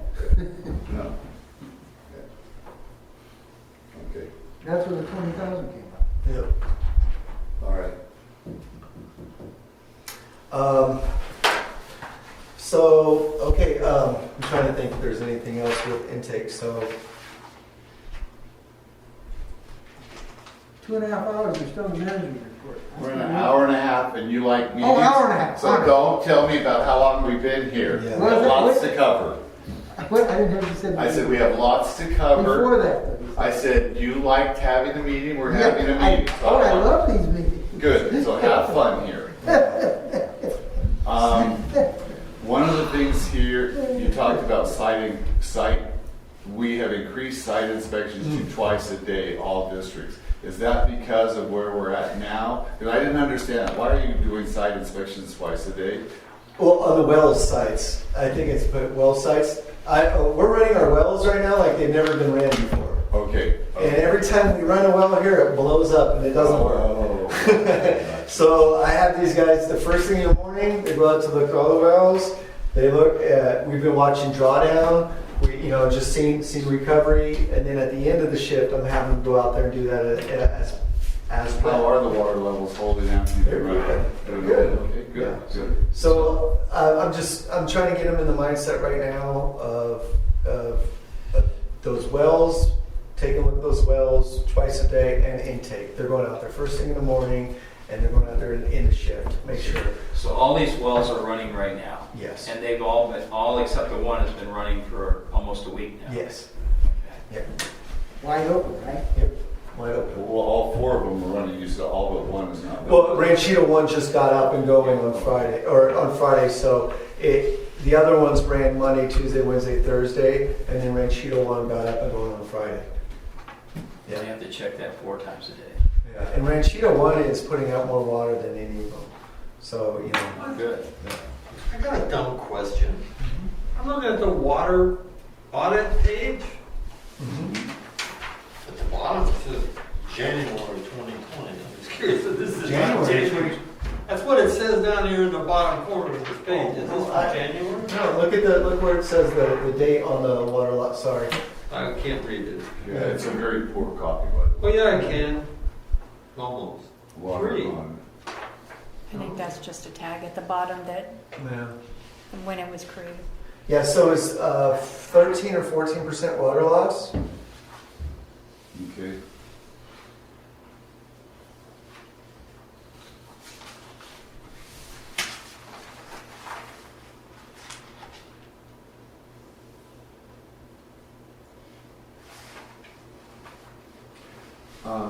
Last question for me. drought contingency, we have finalized a drought contingency plan that can assist if dry weather persists in the future. The plan is a common sense approach to conserve. Is this a plan that we had in place before, or? I've never seen a drought contingency plan here. The district has multiple multi-jurisdiction hazard mitigation, like huge disaster plans with Tuolumne County and Mariposa County books like that, you know, that they work together on. But I've never seen a drought contingency plan here. I created this thing, this one we're looking at, my previous employer, and it's the same thing. It's just the common sense way of, okay, what are we going to do at this time? If the state says it's stage 1 of a drought, here's the restrictions. If they say it's stage 2, here's the restrictions. And it follows every guideline within California, which tend to change regularly. So if those are updated, that we would update that as well. It's just something, just one more piece of the puzzle, I guess you could say. Danny, Yes, sir. I have here the December 11th, 2015 board meeting, and resolutions that we approved, all this stuff that's in there, you know, phase 1, 2, 3, based on the state and all that stuff. Betsy dug it out, actually. So we we have have this already in place. Here it is. I think this is an item on the agenda, isn't it? He brought it up. And I'm we just haven't- responding to him. I know, I'm just letting you know I that that's know, an I item know on it the is, and I know it's agenda. on the agenda. I know, I'm just But letting he said them it, so know. I'm responding to it. Yeah, I'm just letting Yeah, them know. I thought we had one, and I just wouldn't, it's, you know, when it says we finalized the drought contingency plan, I thought we had one from before. And so that's why. We do, it's right here. Right here. When we get to that, I'll talk Okay. about it. All right, so Patrick, thank you very much for, So hold on, can I be told, when was that, so I can try to find it? Oh, January the 15th, This January of one? 2015. January. December 11, 2015, special meeting of the board of directors. Special, yeah. You know, There were some other ones too. well, unfortunately, a lot of that stuff they're not trying to find it unless you have hard copies printed out sitting at home. Yep. Those are things, I did not know that we had one. Well, it's not, I mean, we've Yeah. all forgotten it, I'm sure. Okay, Patrick, anything else you want to go through? Yeah, the leak list real fast. I wanted just, a year ago, it was October, I believe, I came to you guys saying that I wanted to start doing these leaks with in-house, and I figured out how much money the district has paid on average throughout so many years, and it averaged out to be about $250,000 a year. We were paying outside contractors to come in and fix our leaks for us. With that, also, scheduling, we couldn't tell them when we wanted them done, it was when they came down here to do it. And then our staff would have to help them out with the leaks and scheduling, so it was a waste of money, the way I saw it. So since last October, we've been repairing our own leaks. This leak report is from January to September of this year, so 8 months. And I went through it and I added a value to each leak that was done.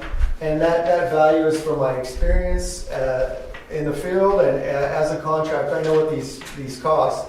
And it came up to, so in that 8-month period, we would have spent roughly $240,000 in having those repairs made from the outside agent, or so an outside contractor.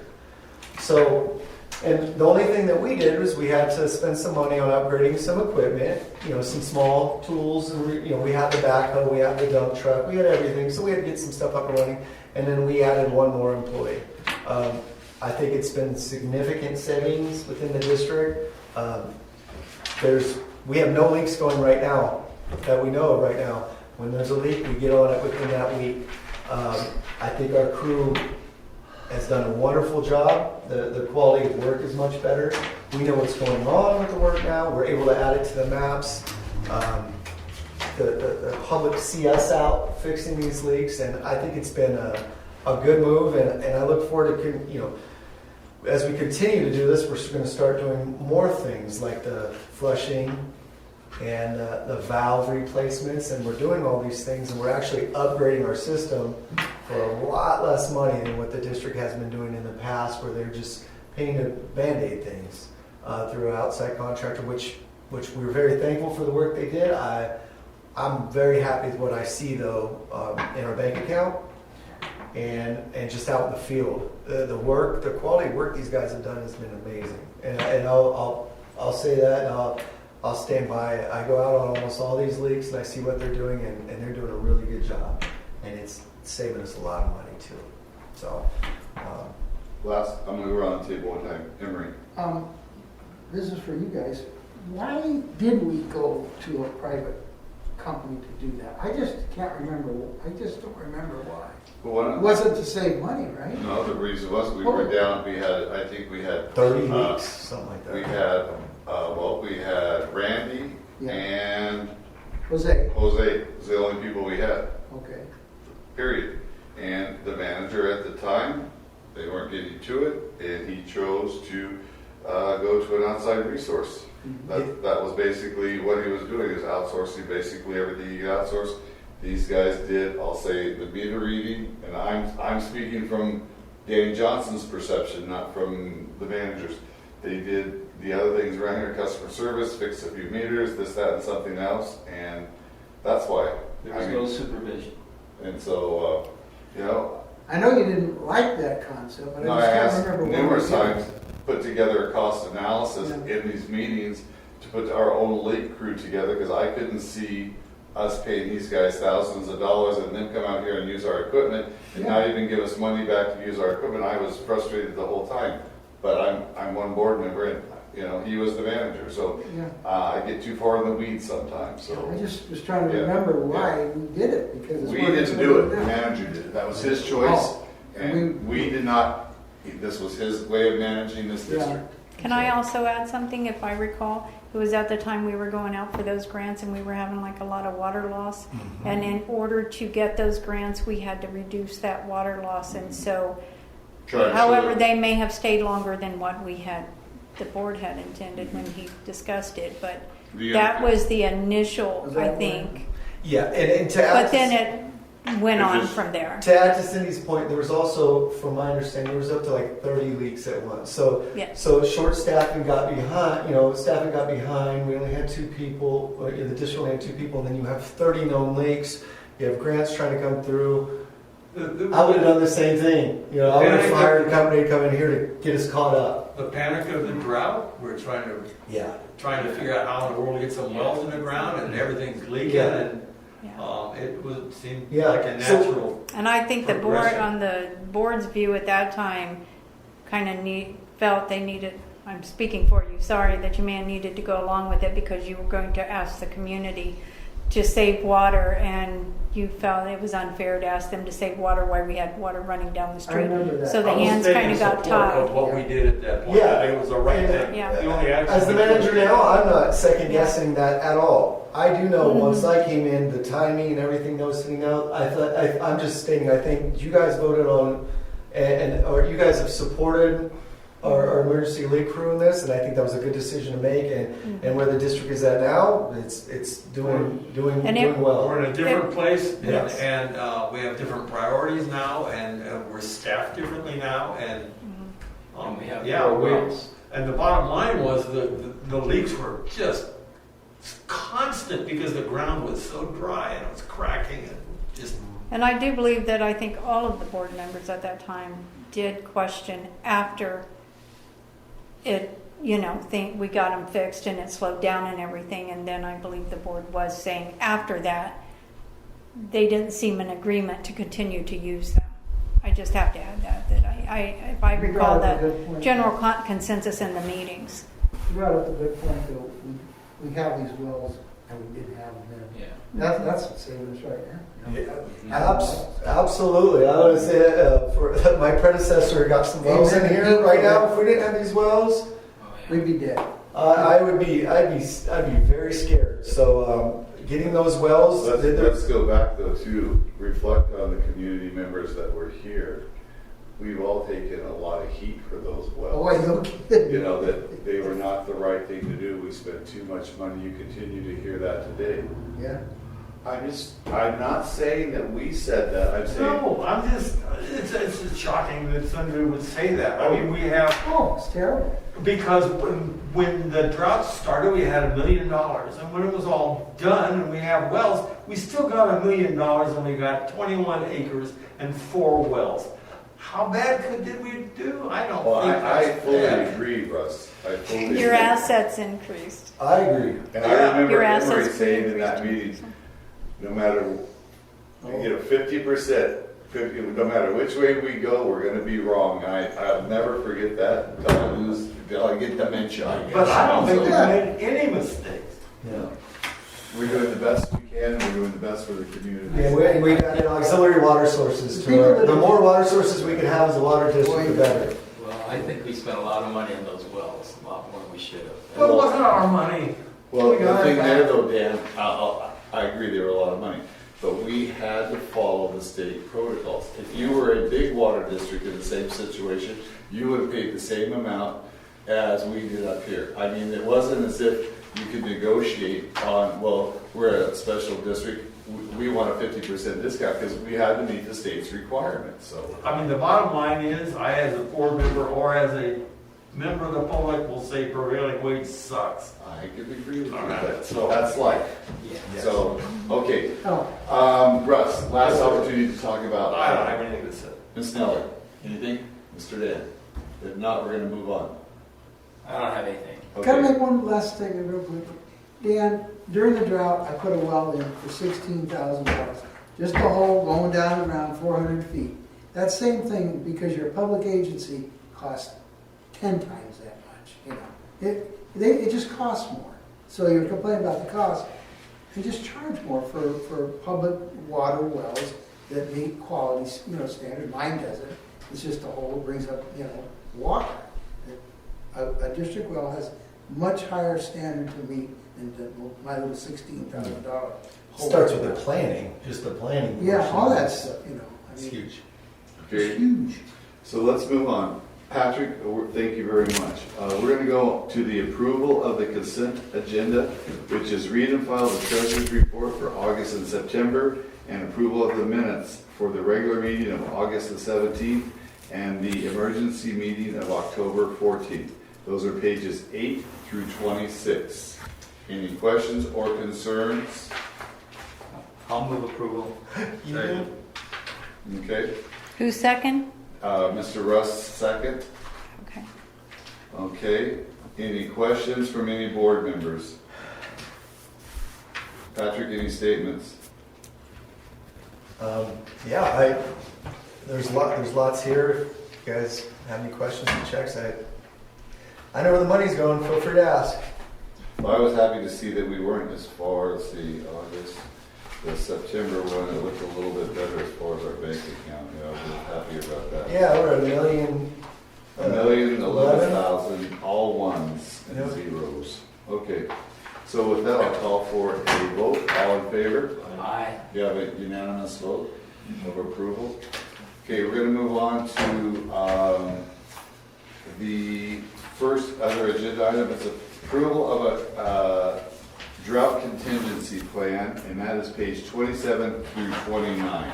Which at that time, and that is the second page Cindy reprinted for you. It's this here, and it did look like this in your packet prior to. Yeah, on the internet, the one that I sent on your email, it printed correctly, but for some reason it flipped when I printed it, I just and wanted you we're guys- not sure why. So I'll start with, And I just want to say real fast, I want to thank, and this is just me saying this, I want to thank Cindy for last week. Last week we had 3 staff members down, and myself, so we had part-time of the week. We had someone in the office not here, so it was Cindy handling the office altogether.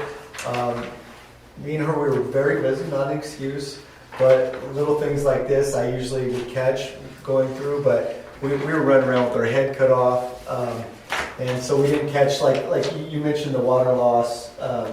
Usually I do a better job on the water loss report, and We got it all done. yeah, we got it done, but Friday was very, very, all Actually, the last whole week was week very hectic. was tight. It was really tight. okay, so Emery, any questions? I read through this, kind of looked like a pretty standard basic plan, drought contingency plan. Any questions or concerns? What, all I was gonna say is, as a district, I think we should, and I know there's some people that have this, but we really should discourage lawns. You know, that's such a huge waste of water. I can see for miles from my place, and it's brown everywhere, and all the houses around my edges, not one of them have a lawn. But, you know, I know Cal's got a lawn and some of the others do. He's got some lawn. There's no reason to have a lawn in the desert here, number one. I think that I'd like to see us work with the Resource Conservation District to get a list of trees that are drought tolerant. Trees are great for, you know, shade in this area because it's miserably hot. And discourage lawns. My neighbor is bringing in yards of manure from my place to build a huge lawn. They're from LA. They want to have a really big lawn. I didn't say anything. I'm hoping we'll have a drought and we can't do it. But, you know, that's such a huge waste. You know, Lawns are no good. You This know? is my wheelhouse because this is what I used to manage in Modesto, is the water conservation Yeah. department. There's no way of discouraging other than incentivizing the replacement of lawns. Through rebates. So you know you can't tell someone they can't have a lawn, especially So you gave a rebate for not having a lawn. especially up in this area. You know, see, a lot of people move up this area to get away from people telling them what to do. I know. But you know, down on the flatlands, what my team would do, we'd go out and we would encourage the getting rid of the lawn with this rebate amount. We don't have any money to offer rebates at this time, and the state rebates, which you usually jump on back of, those have all but slowed down as well. They might have opened back up, but in the last 2 months ago, I know they weren't going. So and I know that's what the district did here. They'd sit, you know, when I came here, that was one of the first things I looked at is the rebates, and it was pretty much saying, hey, here's the state rebate, follow this. And the state rebates for, it's called turf replacement or cash for grass, those have gone bye-bye. It's too bad. Yeah, no, I agree, that's, the lawn is, you know, but with it, we're a water department. So, you know, I want people to buy our water. Well, trees, Yeah. you know, and even the trees, if you get them established, don't really need much water. Yeah. And you can have. The less water people use, the less revenue the district has. I understand that because I help you a lot. Yeah. I'm just saying, you know, so it's that fine line, you know, and there's not many lawns in this area. You know, the consumption, like when I look at people's consumption, your average, you know, 10 units or low, that's so minimal, you know, compared to once you get down the hill. And I think that's why somebody said that we did really well during the drought, and that's the reason why. Oh, we're the best in the state. I did the math. We beat them. And I then know. the state finally acknowledged it. Not very much officially, Yeah. but they acknowledged that we've done outstanding. And one other last thing, you know, the real killer on this old plan, right, is that they wanted us to use 30% less water.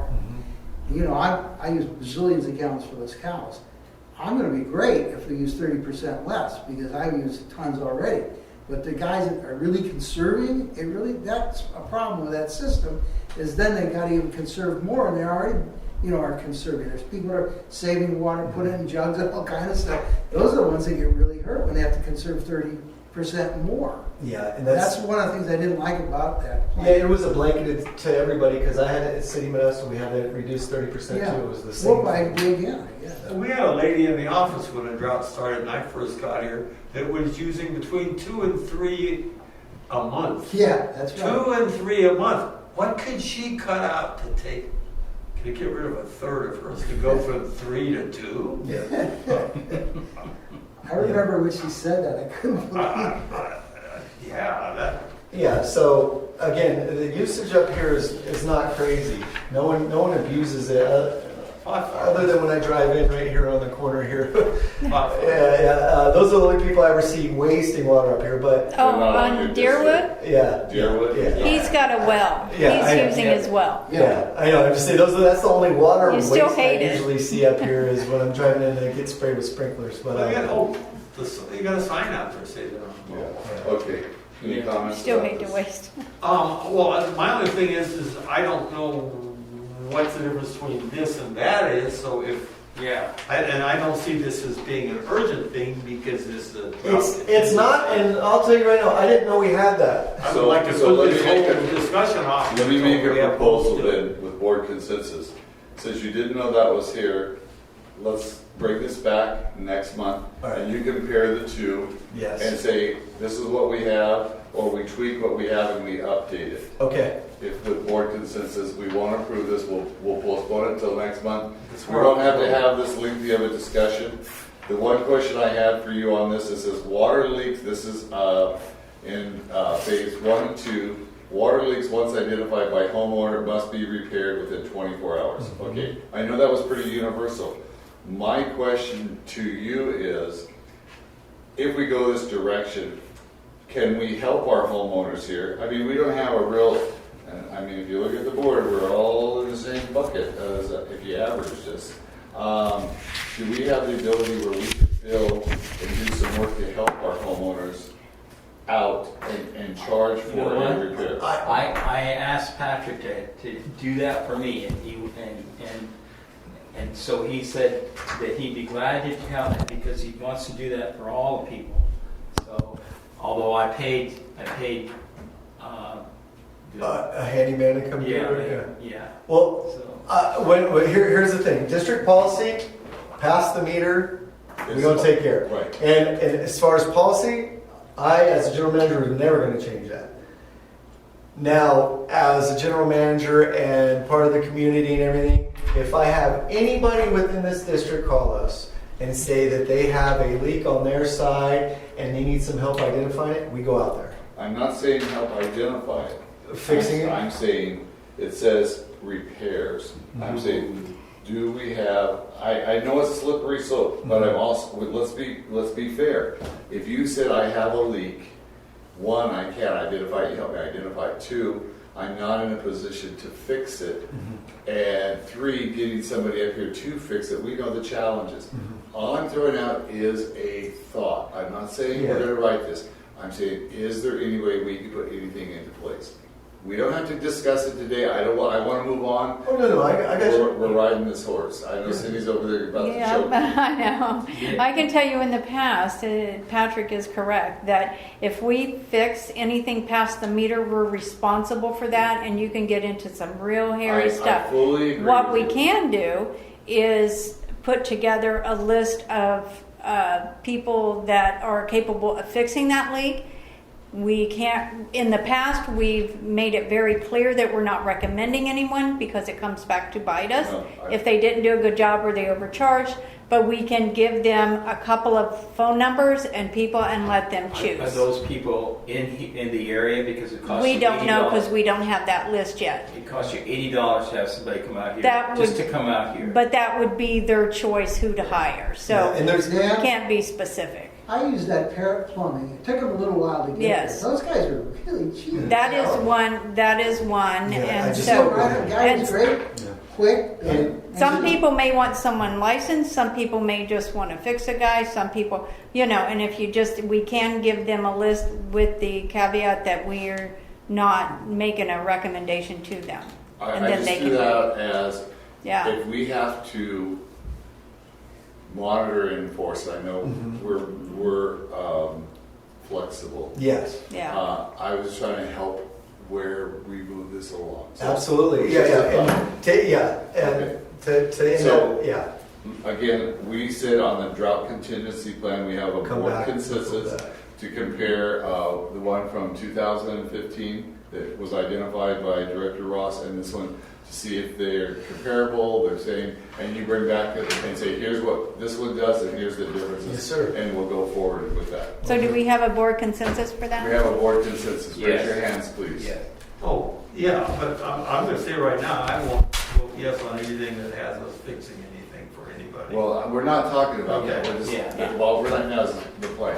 Yeah. Okay. Okay, so we do board have a consensus. Okay. Perfect. Moving along, public safety power shutdown.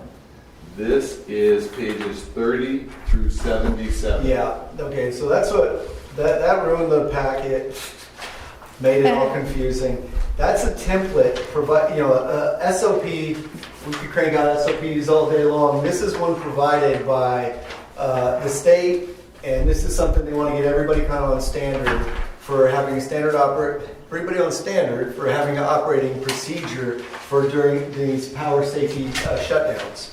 So it's so long because that I wanted to provide the whole packet, the whole template. I didn't want to leave anything out. But it's just a basic. We check the boxes, then it creates a template for it on what we do, so our operations staff knows what to check. We cover all our bases. Okay, I went through this, familiar with it. Yeah. This is a new, I'll say, plan because of the fires and the rotating outages that the utilities are doing. I had to work these plans as a representative of SCE. And if you notice who it was prepared by, SCE and BG&E. Yeah. So what I would like, and I'll just speak, I would like to say a roadmap. This thing is so complex, so detailed, so on and so forth. My first question is there a water agency one from any of the other water agencies that have developed their own internal of what a pump operator does, da da da da da. That was one aspect of it. The second one was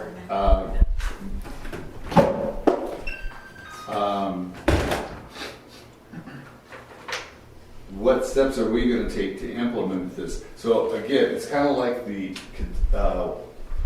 drought contingency plan. I would like to see you take this and go through it. And yes, this is a very all-inclusive one, but there's only certain areas that it's going to apply to us. Yeah. So rather than... You want to see my SOP? I want to see your SOP, your development one for this district. Which we is... can adopt this and we can say, oh, Patrick, by the way, back on page 44, item da. Yeah. You didn't do that. But Modesto's watered. They're not going to do this whole thing. I mean, because like you say, it's done by PG&E, and I guarantee you, Modesto's going to do something different for their. I have no problem. For me to do a SOP on our standard operating procedure for a PSPS is way easier than that. That was provided by the state. That was a suggestion that we all use that. Right. No. So, and because you guys have seen my standard operating procedures that I presented you guys the past year, they're very basic, they're common sense, and they're easy. This, I was being told this is what we want you guys to follow, so that's us presenting to you. Yeah. But I agree. Yeah. So again, I'll say we don't have, we could say we're going to temporarily adopt this, so we have something in place to meet the guidelines.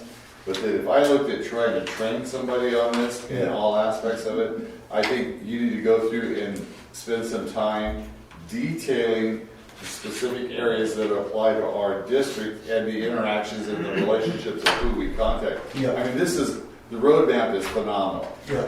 The roadmap is phenomenal.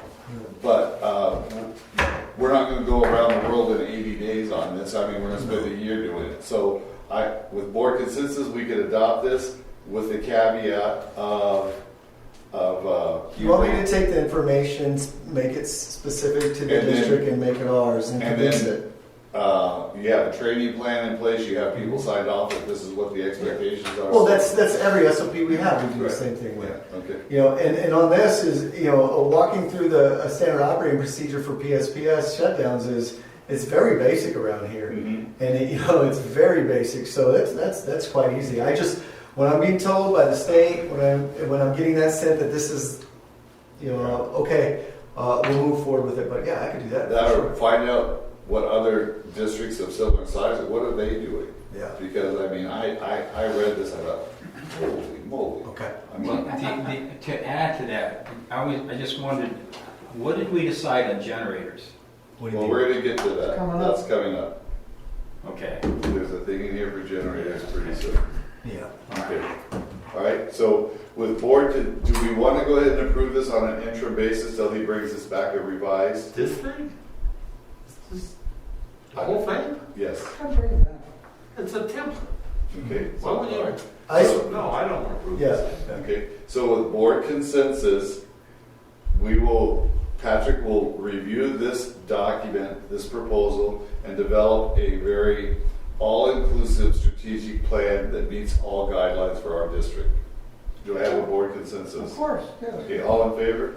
Aye. Okay, so unanimous vote. Cindy, we, as a board, have come to the consensus that we will not be approving this public power shutdown, the PSPS SOP template. Patrick will be developing a template and program for our district using this as a roadmap. Okay. All right? Page We're 78, running out of things to do. page 78 through We're getting nothing to 90. do. Was that a motion or a consensus? There was a consensus. We did not approve it. The consensus is for him to go through it and come back with Apply it to us. apply it to us, meaning all reporting requirements. Thank you. Okay, who asked about generators? I did. You're up. This is item C, pages 78 through 90. And I'm going to go to Patrick. Last year, fiscal year, the district applied for funding. However, we were not successful. The bulk of the expense to submit the application was spent on an environmental review of potential locations. Working with Blackwater Engineering, we are hopeful that this recently performed can be used for this program. So this is a potential, the way I read it is $300,000 grant for generators. And I'll turn it over to you. Yeah. Can I ask a quick, did you say 78 through 90? Because I just have page 78 for that and nothing else. But then I started, so it must be, it Okay, wasn't in the my... 78, It's okay, I don't have- 79 is the Cal OES Application. request for proposal. I don't have it. Okay, That's okay. That's all right. fine. Sorry. It just walks you through the process and so on and so forth of what you needed to do to apply for the grant. Yep. Okay, Patrick, go You want ahead. to see it? So last year we applied, and it was $500,000, I believe, was last year what they were giving out. If you were successful, all that money got diverted to the wildfires, so no one got that. We spent $6,000 on the potential environmental review of these sites. So we found out about this grant opportunity this year, and I spoke with district engineer right away. Can we since we've done the environment, or I think actually Cindy brought it right to my attention. She's like, what about last year? We just did it. And I go, oh yeah. We were working in the office together, and okay, so sent it off, and they said absolutely. The additional fees that would cost for this application, I just got an estimate this morning from the Blackwater, so this morning, so it's not in the packet, would be $1,700, $1,750 would be the administrative fees on our engineering firm to complete this application. So yeah, we spent $6,000 some last year for the environmental, and then so if we can reuse that, which they're stating we can, we pay this amount. So like everything, it's a gamble. We could get denied again this year, but I like the odds of putting out $1,700 to try to get $300,000. So our original list was to have backup generators at intake, treatment plant, and central. We might not be able to get them in all those places if we were to get the money, depending on how much they cost. But you were expecting to rotate them if you needed to. No, those were going to be permanent. Yeah, those were going to be the permanent ones, and then we would have we purchased smaller mobile generators where we could run around to the different storage facilities and start throwing water around, moving it around. So with this, I don't know what $300,000 is going to buy us, but it's going to at least take care of one, maybe two sites. Look, yeah, if you look at it from a standpoint, if we got 500, we get 3, average 175. Yeah, so you know. it's a gamble. We're going to be paying $1,700 to move forward with Good gamble. Good. yeah, but it's potential because this is something we have to have. Mm-hmm. This shutting down, every week we're sitting there terrified, getting emails from PG&E about shutting down our water. So it's something that You'll now have an appreciation of having to come up with 100 gallons a day of diesel.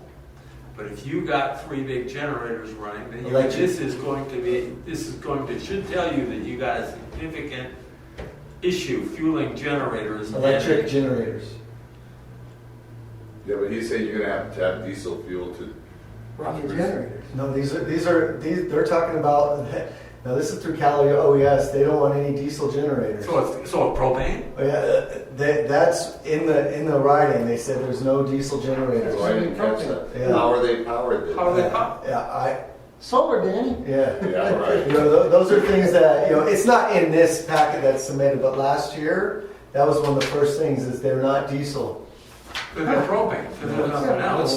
What's the reason for that? Environmental pollution. Environmental. Cal OES Office of Emergency Services, they don't want to provide. Well, any, you know, regardless, they're not gonna be, they're gonna produce electricity. There's gotta be a fuel source, either propane. Yeah. We don't have any natural gas. Yeah. So it can't be natural gas. So it's either propane or diesel or gasoline. Yeah, So, I know they're not going to be diesel. okay. I do You know know they're that. not gonna be natural gas. I Yeah. didn't know that. Okay, so, do I have a motion? So moved. Okay, so Emery will I'll take second it. the motion of support the district efforts moving forward to submit a completed application by October 30th deadline. Emery was the first, Dan was the second, all in favor? Aye. Aye. You have a unanimous vote on that.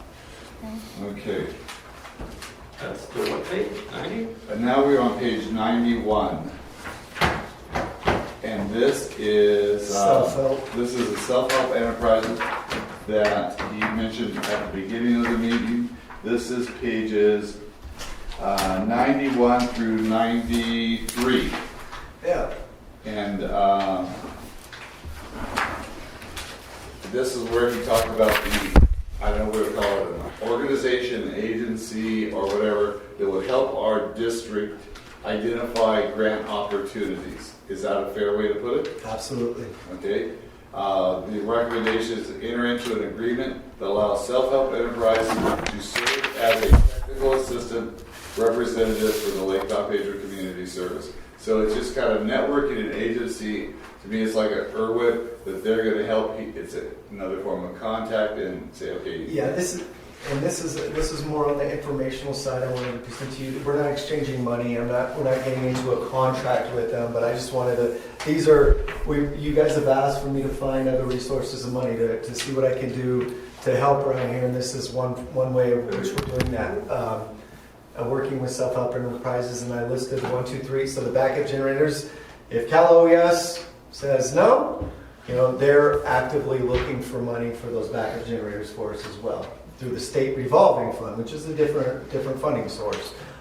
So they asked for our three largest needs, and that's what I say. We already have intake working on through USDA, so of course I didn't say intake, but the backup generators, the service line replacements, and meter replacements for the residential meters that are all going bad in everybody's house. So the service line replacements is typically a low-hanging fruit with the state revolving fund, which the district has gotten in the past, and there's a good possibility that we could get that again. And that'd be locating an area, which I know in plenty of areas, and go up and start replacing service lines again. That wouldn't be a district. That, of course, would be contractors coming in because it'd become different funds. But we're ready for that. I would love to knock out an area. Do they get a percentage or something? What do they get? No, these are like the Irwin group, like these, they would be the technical assistant portion of it. So through a grant process, and I'm learning this stuff, I'm doing this stuff, it's, you have the planning, you have the administration fees. So when we worked with the Irwin group, the administration fees, we pay them through the grant. The It's administration not the side. goodness of their heart is to get No, they're oh getting no. money. Okay. Yeah. They're getting paid their funding. It's a networking opportunity for this organization to find new potential customers. They find the resource for money. We use the money and we subsidize Absolutely. them, which keeps them They going. don't get paid unless they find it. That's right. Okay. Russ, any questions on this? No. Nella? Yeah? What did you say about the payment? I heard somebody say something. Basically, Dan, it's kind of like Irwin. If you remember, we got so much money from Irwin we paid them an administrative fee for them to do the resources. We had to turn in Through the grant. getting On an reimbursed. individual grant Through the basis. grant. Right, Okay. right. So if they identify a funding source for us, Yeah. we apply, we get it, da-da-da-da. They help administer it from that aspect. Yeah, and they get an administration from the grant, not from us. Yeah, The and law there's- math is running. yeah, so instead of Cindy and I, Cindy would kill me if I told her to start looking for grants, right? Yeah, been down that road, I'm Yeah, good. No Exactly. out-of-pocket I'm good. expense and no exposure to anything, so why not? Yep. So do I have a motion? Yeah. Russ will make the recommendation. Can I ask you something? Which item are you on? Because I walked out and I came in and now I'm I'm kind of on off. page 91, which is item D. D, yeah. Item D is in dog. Okay, that's what I thought. And I have it listed on the agenda as information discussion. That's why I was looking it up and making sure I was. So instead of making a motion, because I didn't list it as an action item, Okay. you may give the general manager direction, a Okay. consensus, give him direction to Okay. do. So And we that would also We already be, did that. and that would also be for if there's any direction on item E, because I did not Okay. list it All right, as Pauline, an thank you. approval. I see this recommendation up here. I think it's you want a resolution. That's why. I understand. Okay, sorry for the. I think it. So we with just had board two different- consensus, we are recommending that the district enter into this contract and Patrick will facilitate it. Is that a fair way of saying it? Yeah, just direct him to. So Patrick is being Facilitate. directed with board consensus. All in favor? No, it isn't. No, it's an There's no information. action. Right? We don't have to vote on this, right? We No, want a you don't board have to. consensus. Just say, Patrick. Just a consensus to I- direct the. Yes, okay. We can just do the direction. Okay, so there you got it. Okay. Yeah, sorry, I think the wording between him and me, Okay, we just so kind of messed you guys The up. last item on the agenda is regarding the leak report. Patrick talked a little bit about this earlier. What's that?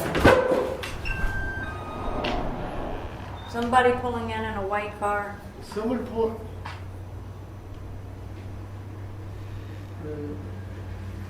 Oh, it's gas. This way? Might be somebody got locked off today. No, this is a. What is it?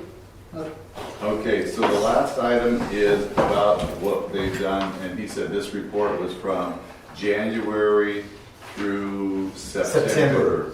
And he's kind of summarized it. I don't remember how many leaks you had, 35 on here or so. And description, October 2019, with additional of one staff member, the district began performing all distribution repairs within our district.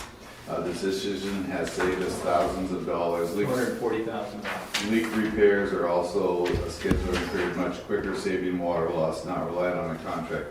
Recommendation is, and I didn't read the whole thing, you guys can. Recommendation is to continue funding our in-house leak crew while adding additional budgeted for tools and equipment to assist. Yeah, and this is an informational, you've Yeah. asked on our leaks and everything, so I wanted to provide That's a. very good. Yeah. Okay. Okay. So, Emery, any questions on this? Not a one. Russ? One attaboy. Miss Nellie? Yeah? Yeah, I say the same thing. I mean, we've saved, you said it cost us $240,000 when we were bringing those guys in here. I'm sure we've saved probably $200,000, so good job. But it's a different time. My only comment was, well, you can buy whatever you want as long as you have the budget for it. Now That's, closed session? yes, we'll go to the closed session. So that will.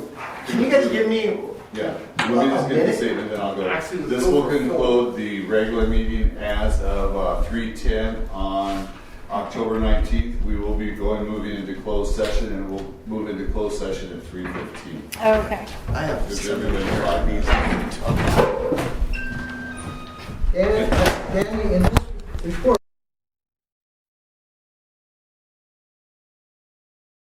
I know some, actually. I looked on. Say that, Joe. Hey, bring it down. It's the white thing, here's that holder. Okay, tell me when you're ready. Okay, I'm ready. We are reconvening the I district see it. meeting. We're reconvening the district meeting at 3:38 on October the 19th The report out for the closed session is the board rejected the claim. So that will conclude today's meeting at basically the same time of 3:38 p.m., October the 19th. Thank you, and everybody have a great day. Okay. Let me turn this on.